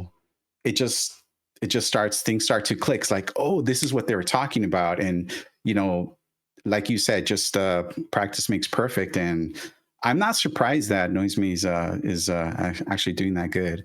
But yeah, in chat, they're saying that this basically could be anybody's race. What I'm going to expect basically for most of these different classes and different pilots, because everyone is kind of pretty much seasoned in a sense, right? I'm just gonna.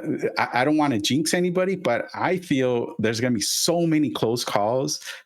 I would not count out like people hitting each other, exploding or crashing into each other, because you're gonna have a lot of like back and forths, and especially on the turns, like somebody could take it a little bit better, and another one can have better boost management, catch back up, and you're gonna have these back and forth. And then on one of those turns with all the geometry, it's bound to happen, right? And that's Yeah. where the excitement, I think, comes in. Yeah, it's gonna be great. It's gonna be a great time. Sorry, I had to. Wife came in. I had to answer her question for a second.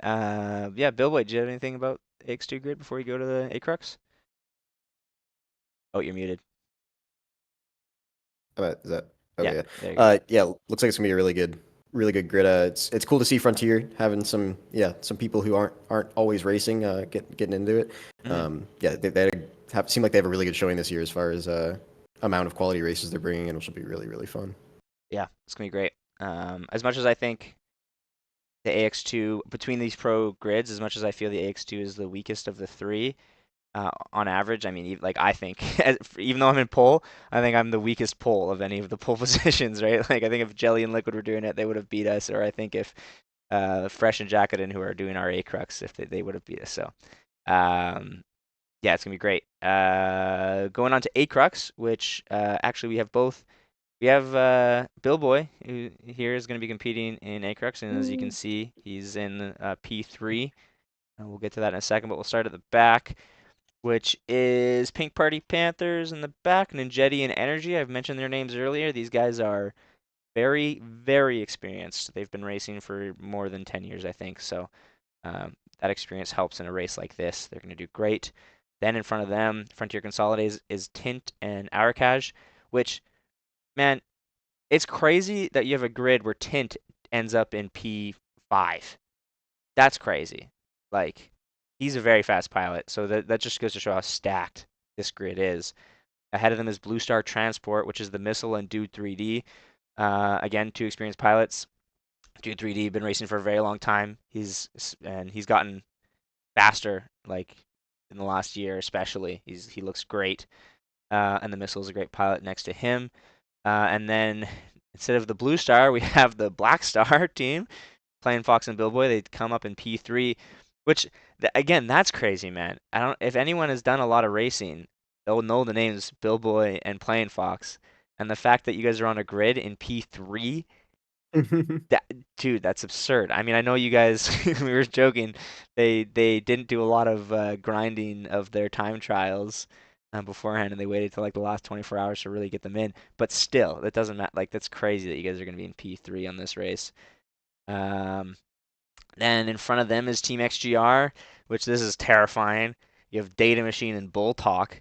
Holy cow, that's going to be like I would not I would not want to race against those two Bull on a Bull team. Talk's first Crux Cup too, right? I think Or at least so. first in a long time. He hasn't Yeah. raced, so it's gonna be exciting to have him out there. Yeah, it's very scary. And again, at the front, we're let's go. Team Sanguis Luna, Fresh and Jacketin leading the way. Fresh, the GOAT. Anyone, like I say, anyone that does racing knows who he is, and they know how good he is. He is. Last year, he won AX2. He was in the AX2 division, not in A Crux, but he was so fast in AX2 that he beat the fastest A Crux Yeah, that was racers. crazy. I've Echo was talking to her. She said she's never seen that happen before, and she didn't think that would ever happen. Um, but when you put a pilot like Fresh Yeah. behind the wheel of a fast ship, Fresh had like a flawless race there too, which is very difficult to do in Crux Cup. Over yeah, the course of the hour, usually something goes wrong, especially when we did refueling. Usually you get one. I mean, I think we had to refuel a lot too. It was like yeah. I think it was like 4 stops, 5 stops. I think it was 3 or 4, but yeah, it was quite Either a way, few. either way, it was I mean, usually you have at least one problem during one of those refuels, but Fresh had no problems there at all. Maybe he knew something we didn't, probably, because but it was yeah, and then no crashes, no issues, and just put down a blazing pace the whole time. And yeah, I'd not be surprised if he does it again here. And I think it's a super stacked grid, so it's gonna be a really exciting race. Yeah, I genuinely, you know, being the SL team captain, of course, I'm gonna say that my favorite to win is Fresh and Jacketin. They're also defending champions from previous years. Um, that said, this has got to be the hard. This will be the hardest win, I think, for Fresh in his career if he pulls this one out, because I don't think I've ever seen a grid this stacked before. Like, yeah, I don't know. Did you get Kelso? You got any words about this one? Oh, most definitely. I am like convinced that Boltok and Data Machine are androids from the future, and they're just so methodical and I mean smooth. Like I don't know if they're human or not. I don't know. Yeah, neither is Fresh. The three of those three, the way that they fly, um, yeah, especially Bull Talk. I like if anyone here has not done it, just watch some Bull Talk time trials. They're just ridiculous. They're perfectly smooth. The TVI management is impeccable.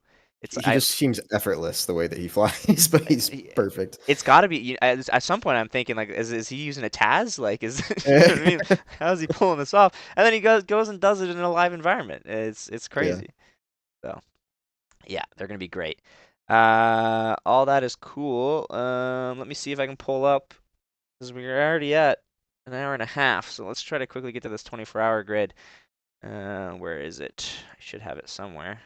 Oh, I don't have it here. And you were complaining last night about it taking so long, and Papa was taking his sweet time explaining things. And I'm sure there's people in chat that are this is not their daylight time zone, and here you are like extending it again. You know, it's like I hope Papa's watching and I'm just doing it right back to him.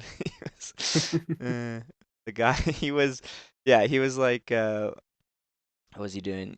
There was a point where they were showing the results for the grid, and he was like, all right, and who's in first, and who's in second, and whoever's in second is right behind whoever's in, and just kept like extending it. And it's like, you're doing this to me intentionally, jerk.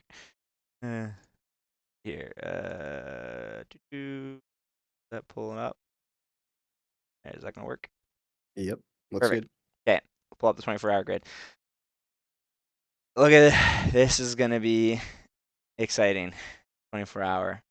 This is crazy that Anzi is doing this.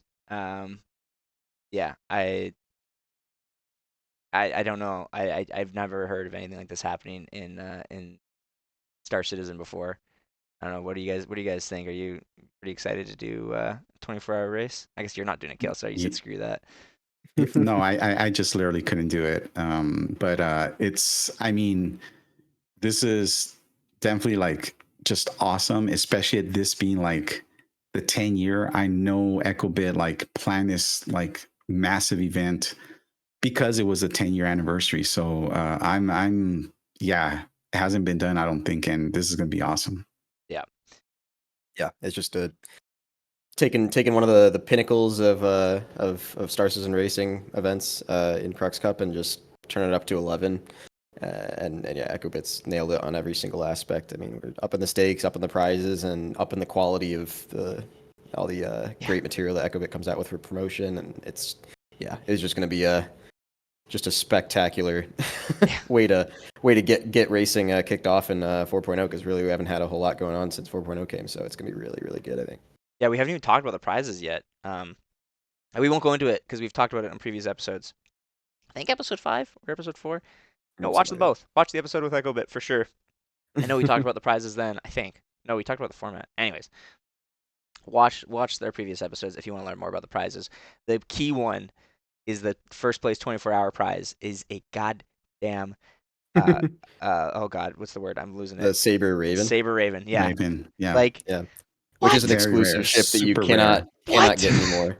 What the fuck? Yeah. That super Yeah. rare. we're Yeah. talking what is it? It's like in you isn't it like 1800 USD or something like that? Yeah, on the gray market, people are selling Oh, for over 1,000. but it's Crazy. insane. So only, unfortunately, just one of them. I mean, imagine if you did 6 of them, everyone gets a Saber Raven. That would have been. I don't even know if there's 6 Yeah. codes floating around there in existence that haven't been used yet. But Yeah. yeah, so the prizes are insane for this race. I'm Mhm. gonna quickly run us through these teams. Test Racing holds up the rear. It's Rionen, Shonen, Renee, the Midnight Bard, Travis John, Spitfire, Foon, Zach 109, and Rob Alar, who's the reserve. Rionen Shonen's the team captain. Like I said, talked to him a bit. Great guy. Seems cool.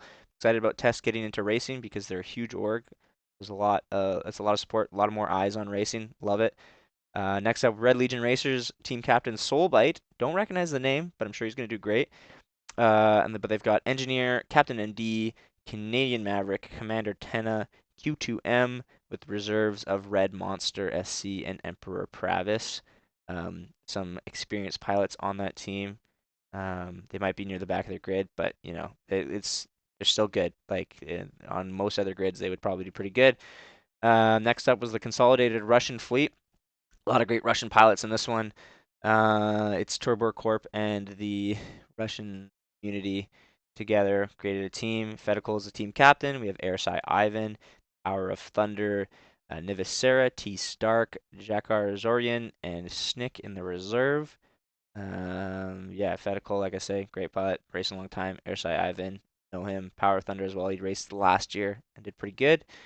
Next at 7 is Amarok's Fang. I'm actually really excited about these guys getting into this type of race because Kelsar is going to be very familiar with them. He's racing against them a ton in Ground racing. Yeah. ground racing with Atmo Very events. successful ground racing team too, Yeah. right? Yes. Yeah, very very successful at both ground and Gravlev. Mostly the Atmo esports stuff with Damar Rally, System 7. Yeah, we've Gerbo and Herbie and I we've gone up against them multiple times. Really, really good racers. Yeah, they're great. I feel like guys like that being so experienced with any kind of racing. I mean, because no matter which, if you're doing ship racing or ground racing, you still got to learn that consistency and just when it comes race day, there's a lot of pressure on you and that kind of stuff. So having as much experience as they do and having as much experience being successful as they do, I feel like they could be kind of a dark horse back there. Yep. Who might have a really good race just because they have that kind of they have the mental side of racing already figured out, and that's a huge part of Crux Cup. Yeah, for sure. Mm-hmm. Yeah, they're gonna do great. Their pilots are Dark Hour as the team captain, Big Flex as a racer, Gravity Cat as a racer, Anril, Raging Casual, and Ken Oki as racers. I don't know these names that well. Kelsar, are there any of those names specifically that shout out to you as this guy's probably gonna do pretty good? Well, I know Dark Hour. The other racers I just have seen here and there, but not. Yeah, I can't say much about the other ones.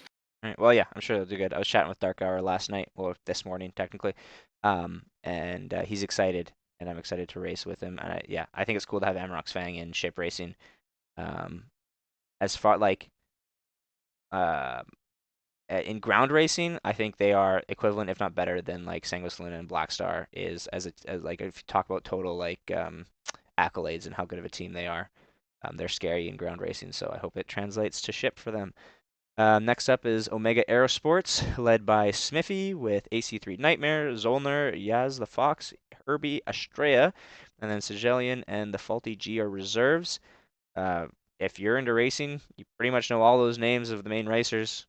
Smithy is the captain, very consistent, good pilot. AC3 Nightmare, always with Smithy. Zolner, great pilot. Yaz the Fox, they do a lot. Herbie, we love Herbie here, and we're all good friends with him. And Estrella, I think they're going to have a great race. And they're the type of team that keeps you honest, right? Like they might not be. I mean, Herbie's pretty fast, but they might not necessarily be the fastest in ships of anyone. But you can't make mistakes with him behind you. Like you have to be flying well. Yeah. Any quick notes on them from you guys? Yeah, just picking up on that strat, right? Herbie with the come from behind strat on almost every race out there. Yeah. And ends up always coming in first or podium, right? Yep. I think he's going to do great. All right. And then after that, we have XGR, scary team of Shaknu, Data Machine, AGT Madcat, Red Wolf, Wood, Steve CC, Bulltalk, and the reserve is NPC Steve. That's Steve's alter ego.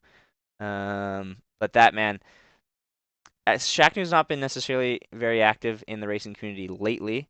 But if he gets in and grinds his time, he's faster than anybody. I mean, I think He's one of the greatest to ever do it. Yeah. Yeah, he'd be fast. I mean, he's probably faster than Fresh if he really puts in the time. So that's a very scary team. When you have Shaknu, Data Machine, and Bull Talk, not trying to say anything bad about the other three, but those three on their own as a core is as good of a core of pilots as you could possibly get, I think.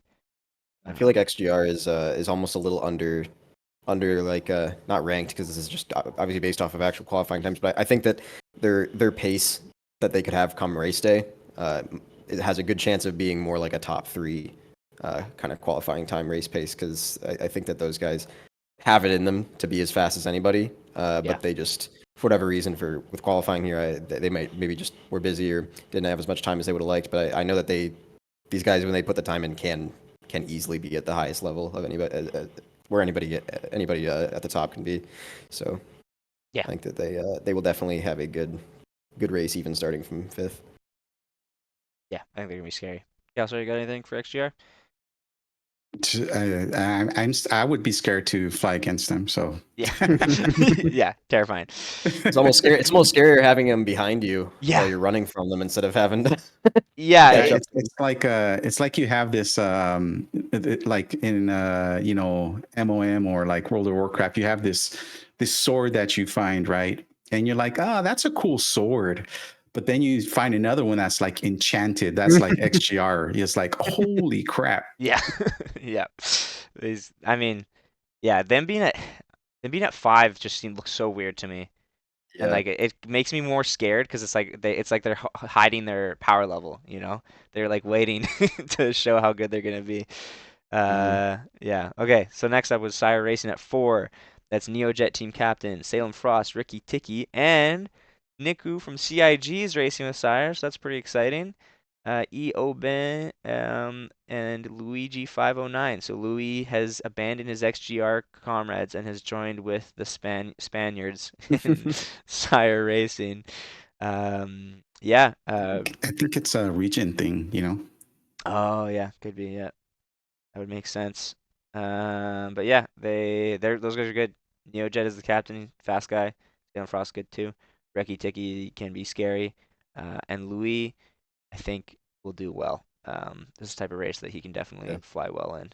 This feels like a sort of a first kind of a big result for the Sire team. Sire's a little newer, right? They kind of, or well, I guess they've been around, but I think they got some guys in that team that they don't always have race under them, right?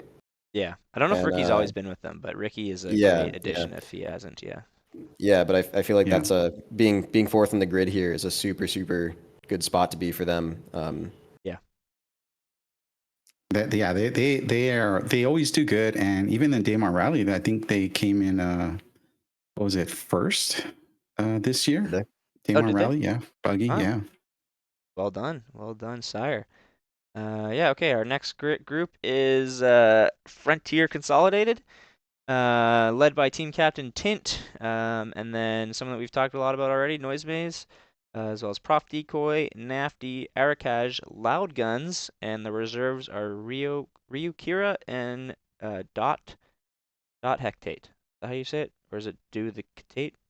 Probably Dot Hectate, right? Anyways, great team. Frontier is very competitive. They've got a great org backing them. Tint's a great pilot and a great team captain, so they're going to be nothing to scoff at. Definitely scary to have right behind you and right behind Blackstar. Hey, you gotta have to worry about them keep catching up to you. Probably, I would imagine Tint is. Well, you never know. Tint might be the first one to go, but if he's the first pilot to start at the beginning, then you're definitely going to be a little nervous, I imagine. Yeah. I mean, yeah.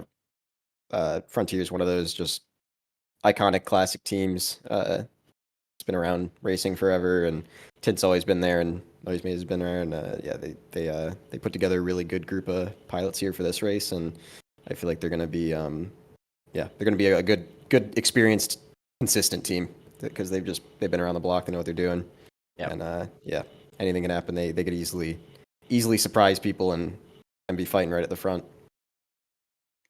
Yeah. You know, I noticed something about Tint last year, I think. Yeah, last year. He might have jinxed himself because it was just Tint on Twitch, right? And then he changed it to Tint goes fast, and maybe that made him go slower. Ooh. But no, you know, Tint is really fast. He's always also sharing his knowledge, trying to get other people to go fast. And that was just a little jab at him because I know him. But yeah, he used to come into my my stream all the time, and I was just see Tint, and then all of a sudden I saw Tint goes fast, but I didn't see him race very often. He was so busy with probably IRL stuff and whatnot, and he's been coming back, so I'm really happy to see him. Do not to be underestimated for sure. He's also a bit of an OG, right? Yeah. Oh yeah. He's definitely a great guy to have as one of the big faces in the racing community. He Yep, he he's very he involved in loves Anzio. helping. Yeah, super involved in Anzia and just loves helping out new racers get into it. Yep, Uh, yeah, so great. awesome team captain to have. I'm sure that he will pull all those guys on his team up to as close to his level as they can get. Because yeah, he's gonna be plenty competitive towards the faster guys in Yeah, those he's Yeah, grids. close. and their pole position is I mean does speak a bit as well, right? Yeah, I mean, to Mm. get ahead of XGR and Sire, is definitely impressive. Especially when you have a team made up of, again, no knock on these guys, but it's a team of guys that aren't necessarily competing at the top of the time trial boards all the time. But the fact that you have a team captain like Tint there to show them the ropes and show them how to get that good of a time where your average comes up ahead of a team like XGR and Sire, that's really cool. It's really well done by them. Zollner in chat, you're saying that they've been really good at derailing the Omega Yeah, practices. yeah, So I Tint's guess we got Tint's close with Omega, yeah. a little bit of sabotage going on here. They've been playing what's the game? You know what it's called, Kelsar? Like the car game. They like No, I build their haven't. cars. Oh, summer. What is it? No, it's not it's someone's gonna say it in chat now that I talked about it. They're gonna be like, "Oh, it's this." Hopefully. Motortown. Assetto Corsa or what? No, it's Zollner says Motortown. Motortown. Yeah, that's the game. I've been playing that a ton. So I think Nice. Tint's trying to sabotage Omega's practice with Motortown. And then yeah, okay, we'll go up to 2, which is Black Star Racing. Team captain right here, Billboy. I'll just run over the names, Billboy, and then I'll let you speak a little bit about your team. But you got Billboy, you got Plain Fox, you got Phobabet, you got Lagos Nira, DJT Geek, Cloak, who's from Sangos Luna, coming to help you guys out, and then in reserve you have Zilius and Sherzar. Yeah, I'll let you take that one away, Billboy, because it's your team. Yeah. No, we got a good group of guys. A little bit too bad. Just Black Star. A lot of people have been taking some breaks, so we couldn't get some of our other really well known racers out there, like Ordito and Kyrexi from a while ago. He's been gone for a little while, but we got a good group of guys together. I don't think Lagos is actually going to be able to race on the day of the race, which is too bad. But he helped us out setting a qualifying time. But we'll see. Maybe he'll show up, but it sounds like Win some. probably not. Come on, But Lagos. You got a race. Come on, man. yeah, it's funny is he hadn't played 4.0 yet at all No until he came way. on, and until he came on just to just to do the time trial. So he just hopped on and went straight to Ahumahi, There you which is go. awesome. First thing he did in 4.0. He said it was hard not to press the pyro button when he was first first setting his spawn. He's like, I But want to go check out Pyro, man. yeah. But we'll see. Maybe we'll. I think I think he said he might have something going on the day. But yeah, and then I think we'll get some good laps out of all the other guys. Yeah, we hadn't really been able to line up schedules too well to really get a ton of team practice in yet. But we've gotten 1 or 2 sessions, and that's where we recorded our time trials, and everyone was figuring out the track pretty dang quick. And yeah, I mean, me and Playing Fox kind of just picked up where we left off last year. Just when we know the track super well, and even with some of the ship changes, it really didn't feel that different. The lines are Yeah. kind of it's the same. Feels pretty similar. I mean, doing a TVI follow doesn't really matter what ship it is, and that's pretty much the whole thing. It's just following your TVI the whole track. So, yeah. So I think that I think we're gonna end up in really good shape after the next whatever two Yeah. weeks or so of practice. Things are looking good. I think it's gonna be a really good competitive environment. And fortunately for you, SL did not hide our best times, so you get to see what the great lines are. Yeah. Well, maybe we just wanted second place. Yeah, Maybe we still have some times that are faster, but we were settling for yeah, seconds. You can't see. You I'm never sure know. that's what You never happened. know. I'm sure. Yeah, before we go to the final team, Kelsar, do you have any words for Black Star? Nope, nothing to add. Good luck. I mean, they're in position too, and they're top pilots. Yeah. That's all there is to know, right? Yeah, they're gonna do good. It's gonna be scary with them right behind us in pole position again. Woo, let's go. I'm the team captain, Dirk, and we have Jellyhead Maid, Fresh001, Gerbo the Gnome, Jacodin, and Liquid Prime as our team. So I think we're going to crush everybody. I think we have an incredible team. I don't think we have any weaknesses. Not to toot my own horn, maybe I should shut up and let you guys say what you think about my team. Never say never. Remember, Yeah. there's a commentator's curse, and you're commentating right now, so don't jinx yourself, buddy. Yeah. Anything could happen, but look, I mean, I've been ramping up the trash talk a little bit lately, and I think the racing community could use it a little bit.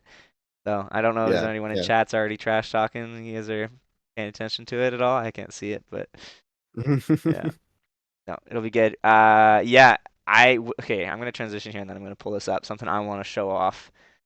Gonna be a big show off here. Um, let's see if I can pull this up properly. There you go. Oops, what? Stop that. Oh, stop it. What's happening? Hang on, guys. I'll get there. Yeah, I think you guys, ever since I'm trying to think, probably right about when Jacodin joined, so about a year now, you guys have been just every one on the team is putting in so much work practicing, and it's paying off for you guys because that's the name of the game really. At the end of the day, once you got guys with the talent and skill to race those top pace, like fastest paces, you just gotta grind and put in the time, and it looks like you guys have been doing it. Yeah. And yeah, there you go. You can see it here. Yeah, I want to show this off on the SCR board because I'm just so proud of the boys for this. And as the boys have been saying to me, I'm a bit of a boat anchor because would you look at this top 10? There's 5 guys on here, but there's a name missing Where the heck from is this Dirk? top 10. Oh, there he is, all the way down at 14. But yeah, I mean, dude, look at this. Fresh with a 330, Jelly with a 330, Jacko with 331, Liquid with a 332, and Bull Talk with a 330. Like the fact that all 4 of those guys beat Bull Talk and you, Bill Boy, I'm very proud of them for it. Like, Yeah, that's great. Yeah, I thought it was awesome that you guys. I'd messed around a little bit, but I hadn't quite tried to workshop it and really get it to work right. Doing the whole, taking a curve yeah, from on the straights, making the straight into a small curve to get that elevation, to give you that little bit of extra speed. And obviously, you can go too far at some point where you're making your line too long. Because if you go too high and take too much elevation, even though you are getting more speed, you're gonna lose out because of how much extra distance you have to travel. So there's a sweet spot in there, and it looks like you guys figured out where that sweet spot is. And yeah. We'll awesome, watch awesome stuff. Fresh's time, which is the best here, real quick.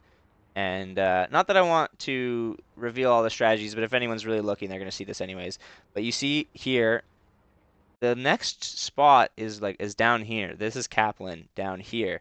You'll see his TVI is coming up high, and the line that Fresh is picking is much higher. So if Yeah, anyone most people doesn't, go underneath that structure he's about to go over top of. Most of the time, people are going underneath that thing. yeah. What if you're unaware, where I talked about it briefly, the higher altitude you are, the higher top speed you get. So there's a sweet spot of finding where you get the most top speed advantage without giving up, making your line too much longer. And Fresh really grinded this out to find this. Yeah. It looks like he figured out exactly where you need to be to not lengthen your line too much. And now that he's gotten that elevation, and since this is a bit of a down, so you're already going down a little bit. Yeah. It doesn't. You get that gravity assist here too, then, which is going to give you even more speed. So it's a great, just a great line for that really long opening straightaway. I will. Okay. Excuses, whatever. I will mention the reason I'm at 14. I had planned to get down to a 332 at minimum. However, on the last day of the time trial qualification, like the deadline, I was doing my laps and I got like a decent 300 series time. I was like, okay, I'm gonna go jump over the M50 now and get a decent time. And then if I like my time, and yeah, you see, look at that cut. Isn't that great? Like right through that gap. So good from Fresh. But anyways, I went to go jump to my M50 and then I got stuck with an infinite loading screen with like 4 hours still to go. And I was like, well, okay, that's the end of that. And I haven't gone on SC again since then. So we'll see if that fixes itself. I might need to do a character repair or something. But Yeah, it's frustrating. Yeah, and I mean, I wasn't, I was a little frustrated, but at the same time, I knew that with the team that I have, like, Hmm. dude, that line is absurd. You see that? Let's just, like, go back real quick. See this one, Billboy, into Providence? This is the one that I could never replicate. Like, Hmm. like anyways, Yeah, it's nice. I usually I've been doing a TVI follow under there, which I wonder. Yeah, I'd have to compare it and see if what does better. Because yeah, that's the weird one too. Is when you take your turn super wide and keep the TVI on. yeah, Yeah, you're basically playing with. Would you rather make that line as short as possible by just taking it narrow and then yeah, just turning really sharp, but you lose speed, or do you want to just keep that speed up and take a big wide line, but you're going to make your line longer? Um, and yeah, it's different. Most of my like my real experience with trying to set time trials here is in the Herald, and the Herald doesn't turn well enough yeah, to really do those sharp turns. So yeah. it's different trying to learn the line in a ship like the M50 that turns so well and maintains its speed as it turns. So yeah, it's cool. Cool how different strategies are getting really good results too. Just because you can either do the TVI follow or you can do the sharp turns, and they're pretty similar. Yeah. Yeah, I'm and gonna play TTS for a little bit here because I know Drink's not looking at chat, but Gerbo says, Drink, I don't want excuses. I did all my times in 6 hours in the last night due to sickness, so no excuses, buddy. it's okay. I'm okay being the boat anchor. I'm pretty washed these days, so I think I'm gonna be in the commentary booth with Kelsar soon. Be hanging out. Yeah. And then Zollner actually said that yeah, taking that high line is a bit of a risk because if you can't track your TBI perfectly, which yeah that'll be interesting. Come race day, do you want to fly for 4 hours having to do a really precise TVI follow like that on the straights, or do you want to be able to just enjoy taking your hands off the sticks for a second when you're Yeah. on a straight so you can stretch out your hands and stuff? So that'll be. I mean, obviously these are the time trials, so you just go all out. But yeah, Yeah. come race day, people who decide because it's not hard to do during the race. Yeah. It'll be It'll be tiring to do uh, for 4 hours or however long you take your shift. Look, Uh, I think I say this every time. Um, I agree with that sentiment 100%. However, there are several robots that exist in our community. yeah, no, people are gonna do it, but Yeah. I'm just saying Yeah, yeah. it's gonna be So, yeah, I find when I talk to people about like the strategy, what strategy they should be doing and stuff, I usually like to remind them, it's like, yeah, it looks hard, but there are guys that can right. do that. So be careful. Don't just assume that that's not going to happen, right? Yeah, like for most people, you can say, your race pace and your time trial pace are two different things, but some people that's not the case. They just go all out during the race and they make it work, which is Yeah. just always incredible. Yeah, Um, especially if they jump right off the start and they're in the lead, like you might yeah, as well you do can just your run time your time trial. trial line. Yeah. Yeah. Yeah, Yeah, 100%. So we'll see, especially at the beginning too. I at 24 hour, something we haven't talked about yet, which is the chassis selection. We saw all these time trials with M50s because they were the fastest, and you're trying to get the best qualification time.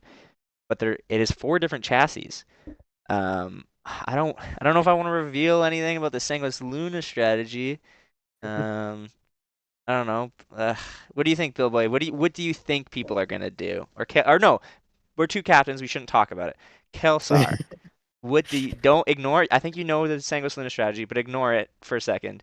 What if you had to guess? What do you think people are gonna do for ship selections and for what chassis they're gonna go with? I should hang on. Let me quickly give the list of chassis, and then we'll end this pod because we're running pretty long here. you're allowed to Um, talk about it. I think it's fine. Got a little over, well, a lot over. we're a lot over. We're almost at 2 hours.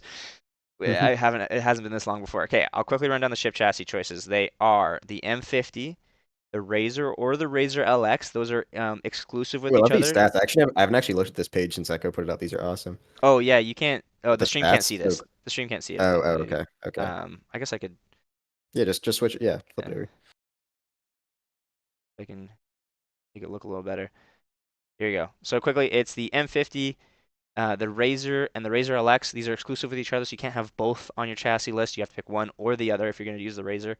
The 350R, the Sabre Peregrine, the Mustang Gamma, the Mustang Omega, again, exclusive with each other, so you can't take both of them. P72, Archimedes, or the Archimedes Emerald, same ship. exclusive with each other. Fury LX and wait, is that it? Yeah, that's it. Wait, isn't there another one? Am I going crazy here? I'm going crazy. That's it. That's all of them, yeah. Kelsar, like I said, you're the only one who's not a captain here. If you had to guess, what are the 4 chassis that you would pick? If I could, and I haven't seen your lineup, by the way, for Sanguis Luna, right? So this is Okay. just from what I know and what I would potentially do, right? I mean, the M50 is fast, but when you're rolling, there's the engines aren't lined up with the nose, so it does this weird thing that the nose kind of moves as you're rolling. So in my opinion, if you're doing an endurance race and you're tired, like uh, even though the M50 is fast, that's going to cause you to get more tired, right? So as a endurance race strategy, you'd probably want your freshest people maybe doing the M50. The Razor, between the Razor and the Razor LX, it's kind of known a little bit, but the Razor, the stock Razor is a little bit better and faster than the LX. Especially in what we're doing right here with the turns and whatnot. But the Razor would be something, for example, maybe not as experienced pilot. It would be easier for them because when you roll, you don't have that glitchiness that you have with the M50, right? Yeah. So I would say you would have a mix of M50s, Razors, and maybe potentially, if I had to pick a third one. Well, there's 4. You got You to have to pick pick 4 4. I different think ones, there's right? You have 4, to yeah. pick 4, Yeah, you yeah. gotta Yeah. pick 4. So Razor and 50, yeah. I mean, I think that's a given for any Those team. are Yeah, automatic picks. Those are for gonna sure, be for the sure. top 2. Yeah. Next would probably be I know the 300 is pretty good, pretty fast. So maybe a 300 and potentially Yeah, I specifically don't the know if I 350R, but yes, they're 300. yeah. Yeah. Um potentially the one of the Kruger ships. You think the 72? Because the 72 is the only Kruger ship that the 52 is not an option. Right. Yeah. Okay, so you would go if you had to pick, you're probably going M50, Razor, 350R, and P72.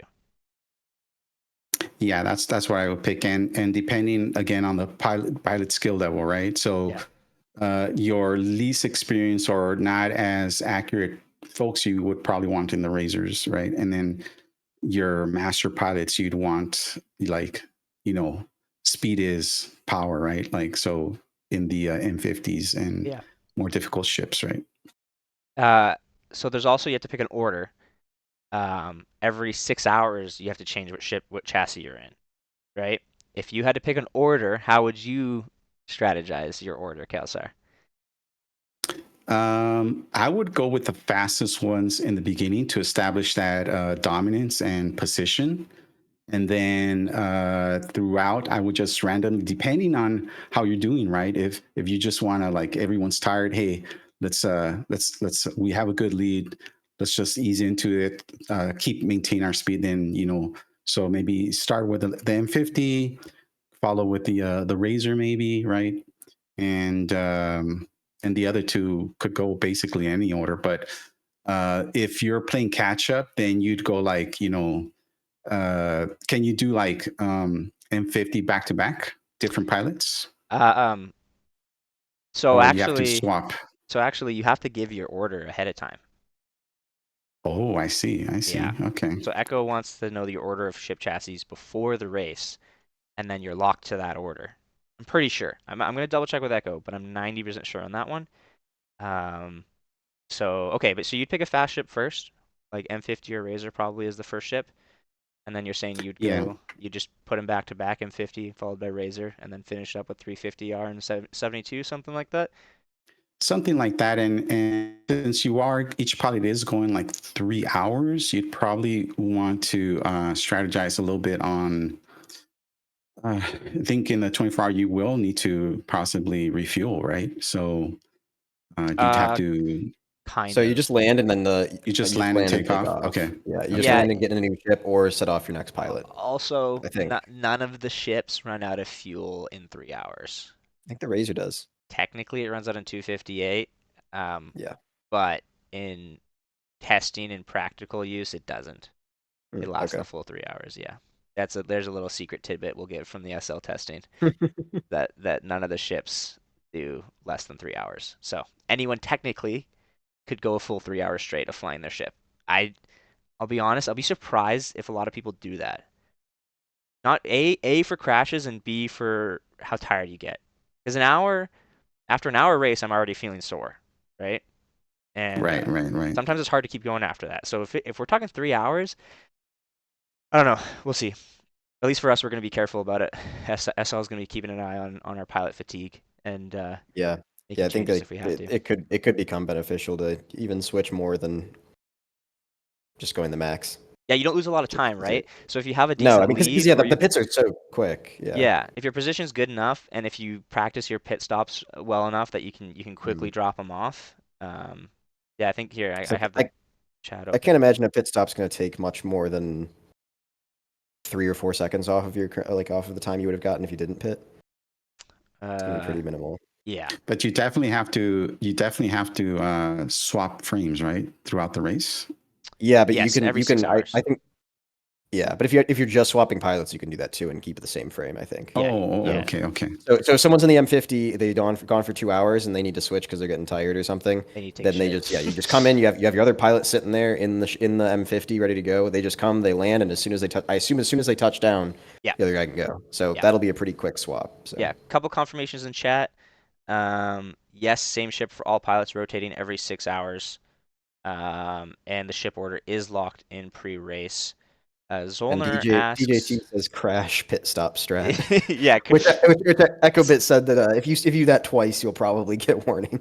Yeah, if you're doing it intentionally, yeah, which is fair. Zollner did ask a quick question for you, Kelsar. Why the 72 over the Peregrine? Yeah, I think those are going to be the two. Well, the Peregrine isn't as fast from what I've seen, like on the leaderboards, right? I'm not going to say anything. I mean, from what I've seen, right? From what I've seen, the lap times of the Peregrine aren't as fast as some of the other ships. So yeah, on the SCR that's why I would not do the Peregrine. I mean, that's going by my limited knowledge because I didn't. I wasn't going to participate in the Crux Cup 24-hour. I didn't do much research on it, but just looking at the time trials, I noticed that the Peregrine is not as fast as some of the other ships. So, yeah, you're correct. It is not on the board, I should say, from what is on the board. And I don't want to. I'm trying not to, yeah, they're the two closest. I think it's going to be between those two. Yeah, I think that they're fairly close. But obviously, one ship's always going to be a little faster. Yeah. But they depending on the pilot too, they might be close enough that if you have someone who's happy with flying one of them over the other, then you go ahead and let them fly their comfortable ship. I guess also if you look at the boost feathering thing, that can also make a significant difference for the I didn't even P-72. think about that, actually. That's a good point. So the P-72 would absolutely be the fastest ship if you're feathering works. Yeah. So we'll see what happens. We'll have to talk to EchoBit and see if she wants that in the race or not. So but that feathering is more of a snub type of. So we're saying in the 72. We're saying if you're doing it in the P-72. If it works. Right. But P-72 is a snub, right? So this whole feathering thing where your boost just comes back almost immediately is it's mostly in the snubs. I believe not a lot of other ships can do that. It's a snub, quote unquote, feature, right? Feature, yeah. So if it's allowed in the race, then I feel like the P-72's got to be faster than the Peregrine if you can do that. Yeah. Well, I would say at this point it's allowed. Okay, it's a strategy and it's going to be allowed because otherwise EchoBit would not allow that for the qualification laps. So that's true. Right. Yeah, it would be a little unfair to change that now. She would have had to make that decision before the quality laps, I think. Yeah. Definitely, it's already been made. So yeah. Zollner says in chat, fastest times are almost identical between 72 and Peregrine. Peregrine on average is slower. And the Respects, yeah. boost feathering over 3 hours would be wild. I agree. That would be It'd yeah. be very tough to pull off. We'll see. Whoever's in the 72s at the 24-hour, if they pull it off, yeah, it'd be impressive. Even over an hour, it'd be impressive. So, okay, we are at like 2 hours, so I'm gonna start cutting this short. I want to quickly ask, you would have to make a macro for it. Gerwa says, yeah, okay, Yeah. that that's cheating. A macro. That's yeah, I think that's kind of messed up. So, The thing is, it's just like not something you can really regulate though, I too, don't which know. is too It's like bad. I guess you can watch, and if it just looks ridiculously consistent, oh man, dude, I don't know. That worries me. Yeah. That does worry me. I don't want someone to be using a macro. Yeah, but Yeah. yeah, like you We'll have say, to we'll you have to can't. How do you keep that yeah. up? We'll have to ask Echo Echo I don't think Echo's here, right? It's probably nighttime there. Yeah, I mean, she'd say it's cheating, I think. I don't think we need Yeah. to. I think she would say it's cheating, but it Well, not is yeah. near Well, I'm just saying impossible to what she wants to regulate. do about it. Yeah. Yeah, I guess the only way you regulate it is if you could ban the strategy, I guess, to make sure no one's going to use a macro to do that strategy because then the strategy isn't even allowed. But yeah, who knows? Yeah. We might want Yeah, And to. just that's where I was going about, my whole Yeah. rant earlier, right? I didn't want to mhm. get into this whole macro cheating thing. I didn't even want to bring it up, but that's where I see like people will just facilitate themselves. Like, hey, what can I do Yeah. to make myself not be tired over 3 hours? Macros. And I could see people doing that. Mhm. Yeah. I agree with everyone here that that would most likely, I mean, not most likely, definitely 100% cheating. Hmm. I mean, might as well just write an AI bot that looks at your screen, does and flies for you at that Yeah. point, right? It's like, I was just thinking the same thing. I was like, well, if you get to the point you're using macros, then why don't you create a macro that just does your lap? Because if you have a consistent time trial lap, you just sit. Basically, you end up just sitting there. You press the key, and then you would just be watching and waiting until something happens where you have to take manual control to save it. Save it, reset it on the next lap. Like, yeah, yeah, Yeah. and Data Machine just said hard to fairly enforce. yeah, Yeah, it is. Basically, my whole rant. That's my whole point of my rant.